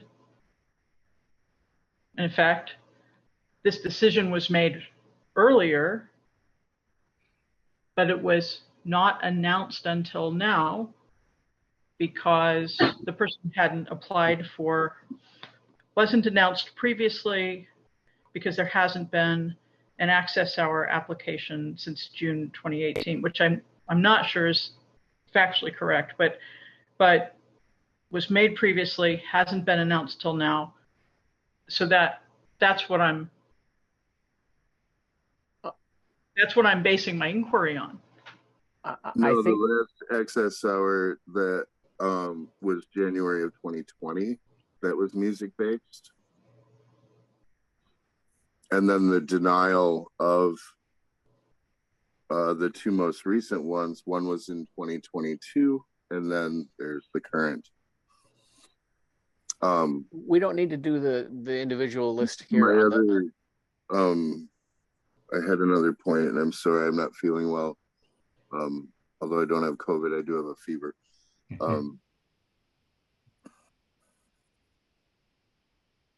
I'll have to come back to it.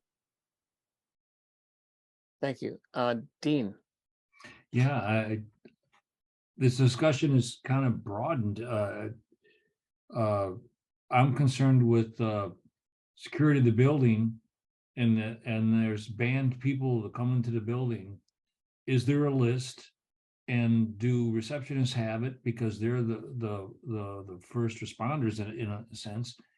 And there should already be a list that the receptionist gets. And over COVID now, no one can come in, but this is going to change. And it wasn't like this before COVID.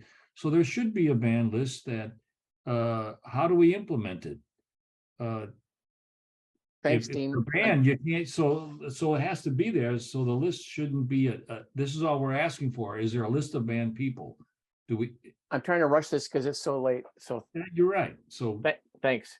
Doug's hand was next. I'll defer to Shali.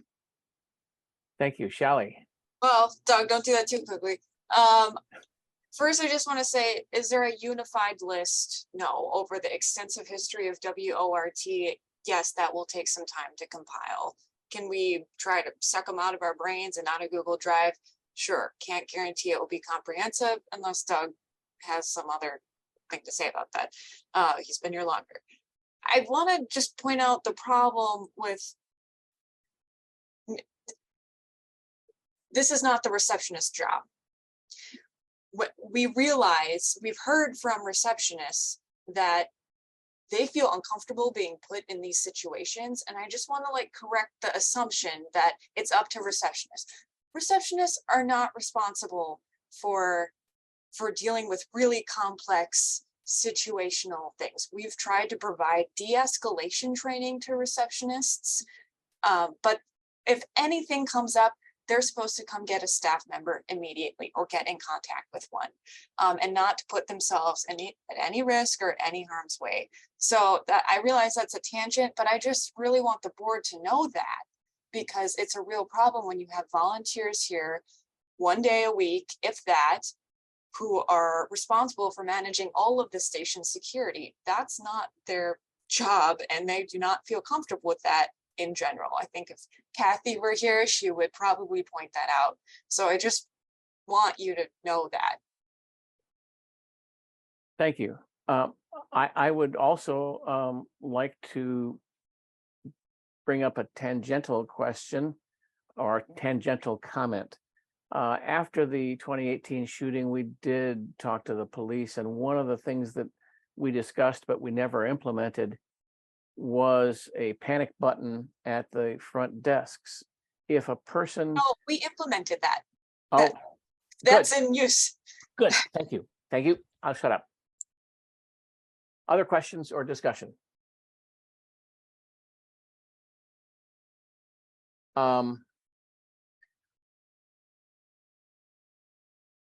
Shelley, your hand is up. I think you're done, but Laura's next. I'll make this quick. I just wanted to kind of summarize what I'm hearing here. I heard that 3 years would be an adequate amount of time to look back on. I also heard that all of the banning, barring, whatever terminology we want to use, has been reported to the board. So it seems to me that that should all be in the board meeting minutes. And if we wanted to do a review, all we have to do is go back over the minutes, and we should be able to compile that list ourselves if in fact those are the only people who have ever been banned.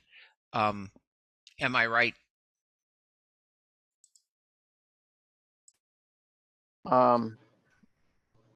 If I could respond to that, it would be located in each of the staff reports responsible for that department.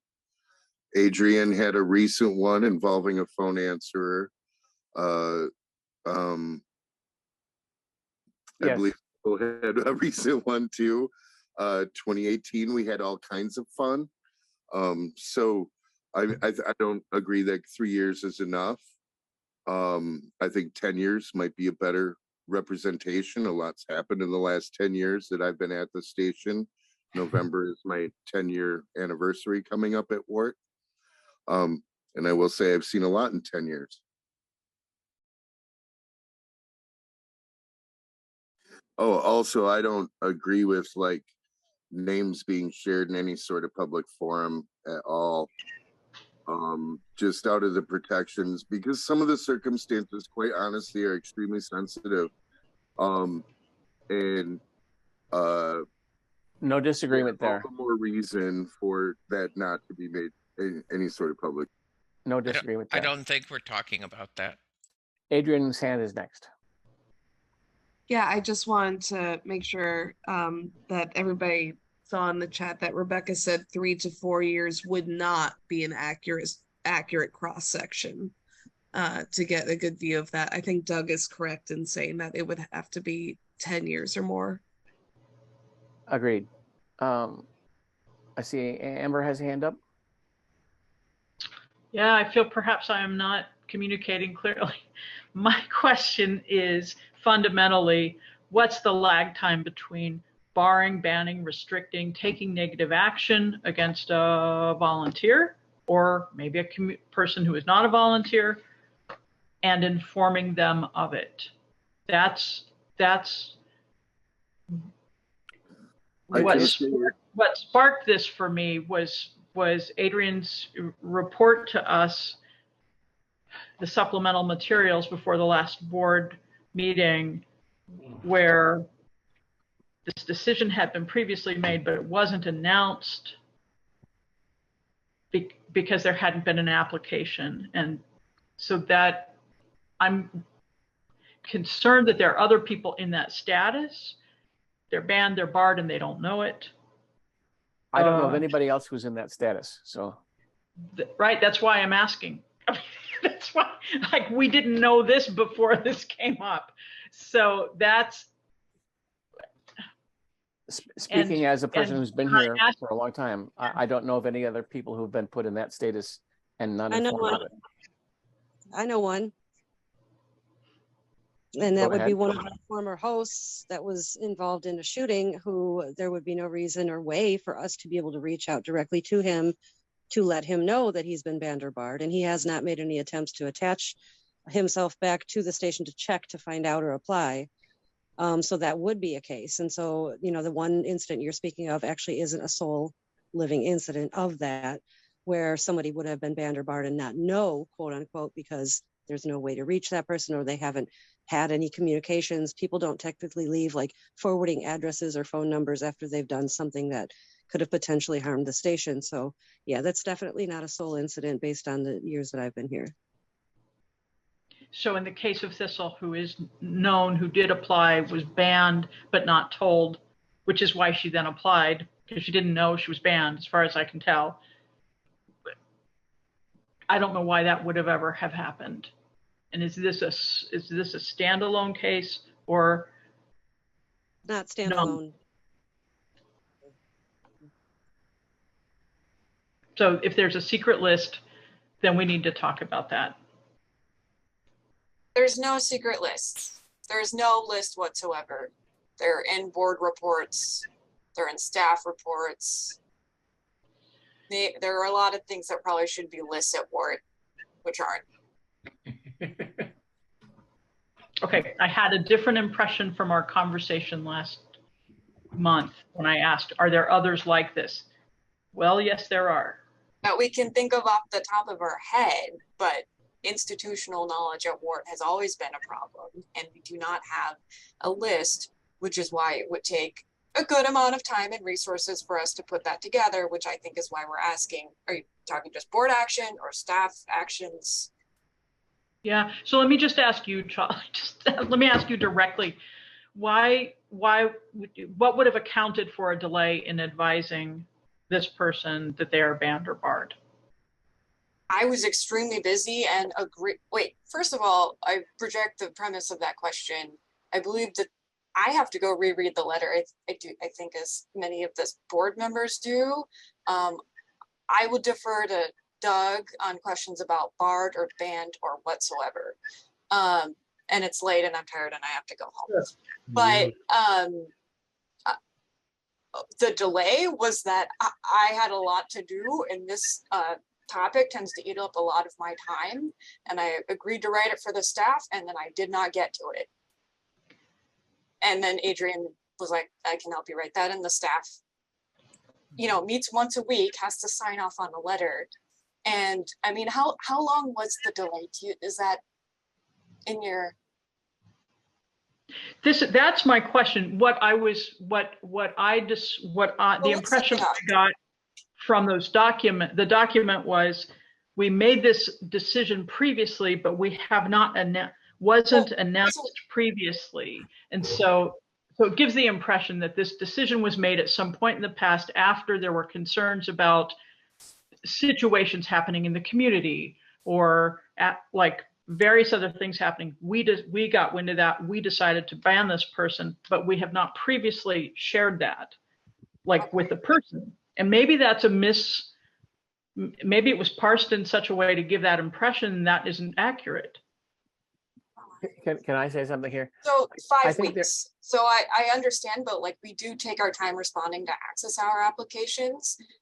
So 5 weeks is the delay, I think, that you're referring to. Thistle think- submitted an application on February 28th, and we responded like in March. So I mean, yeah, that's sort of typical for access hour applications. So I just want to push back on like, this was such an extreme delay. We get a lot of email and a lot of requests for interviews and a lot of access hour applications. So just, I don't think that this is appropriate discussion for the staff, for the board meeting, so. I understand the point that Amber is trying to make. Amber, I think the parsing is wrong, and I think the idea that we banned Thistle back with the sisters to sisters thing is incorrect. And if there is something in our statement that leads you to believe that, then that statement is incorrect. I completely agree. We made no decision until this access hour application was submitted.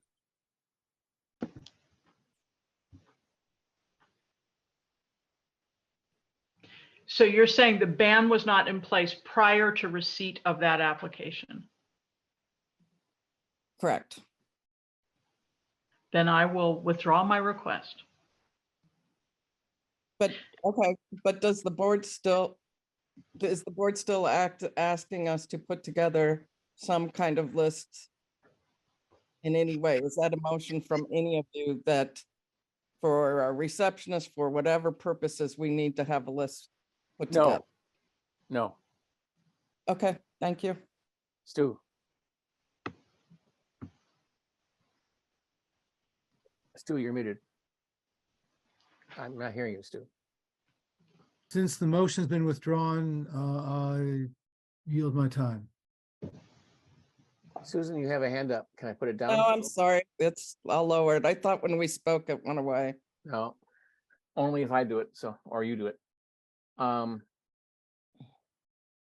We have no further business in this meeting here that I know of. Is there any other action that any board member wants to discuss? I would move to adjourn. That would be the next motion. I second. Beat me to it, Pat. Me too. Well, one thing, if people want to see Shali in action, the neighborhood association has posted the video of the mayoral forum that she moderated. Yeah. Just send a link. I'll send it to your email because it's on different systems. Thank you. Awesome. Kudos. And All in- everyone, thanks for hanging in there tonight. We all did some really good work and had some really good Yeah. conversations. For the Irish among you, happy St. Patty's Day coming up too. Yes. Nobody celebrates Lithuanian heritage. You ever notice that? Nobody sings songs about Lithuanians or Hey, I'm part drinks Lithuanian. Lithuanian beer or Greek anything. Independence Day is March 25th, and I always celebrate. I'm also Lithuanian. I got some Lithuanian in me. Are so- there, Awesome, me too. Yay. all in favor of the motion to adjourn, say aye. I All opposed, say no. Well, Anyone Oh, want to discuss other heritage days? No, are there any abstentions? Uzo on Saturday. Thank you. The March motion 25th. carries. Thanks, Good everyone. night, everybody. Good Good night. night, feel everybody. night. better, Adrian. Feel better, Doug. Thank you. Yes. Get well, Doug. And Adrian.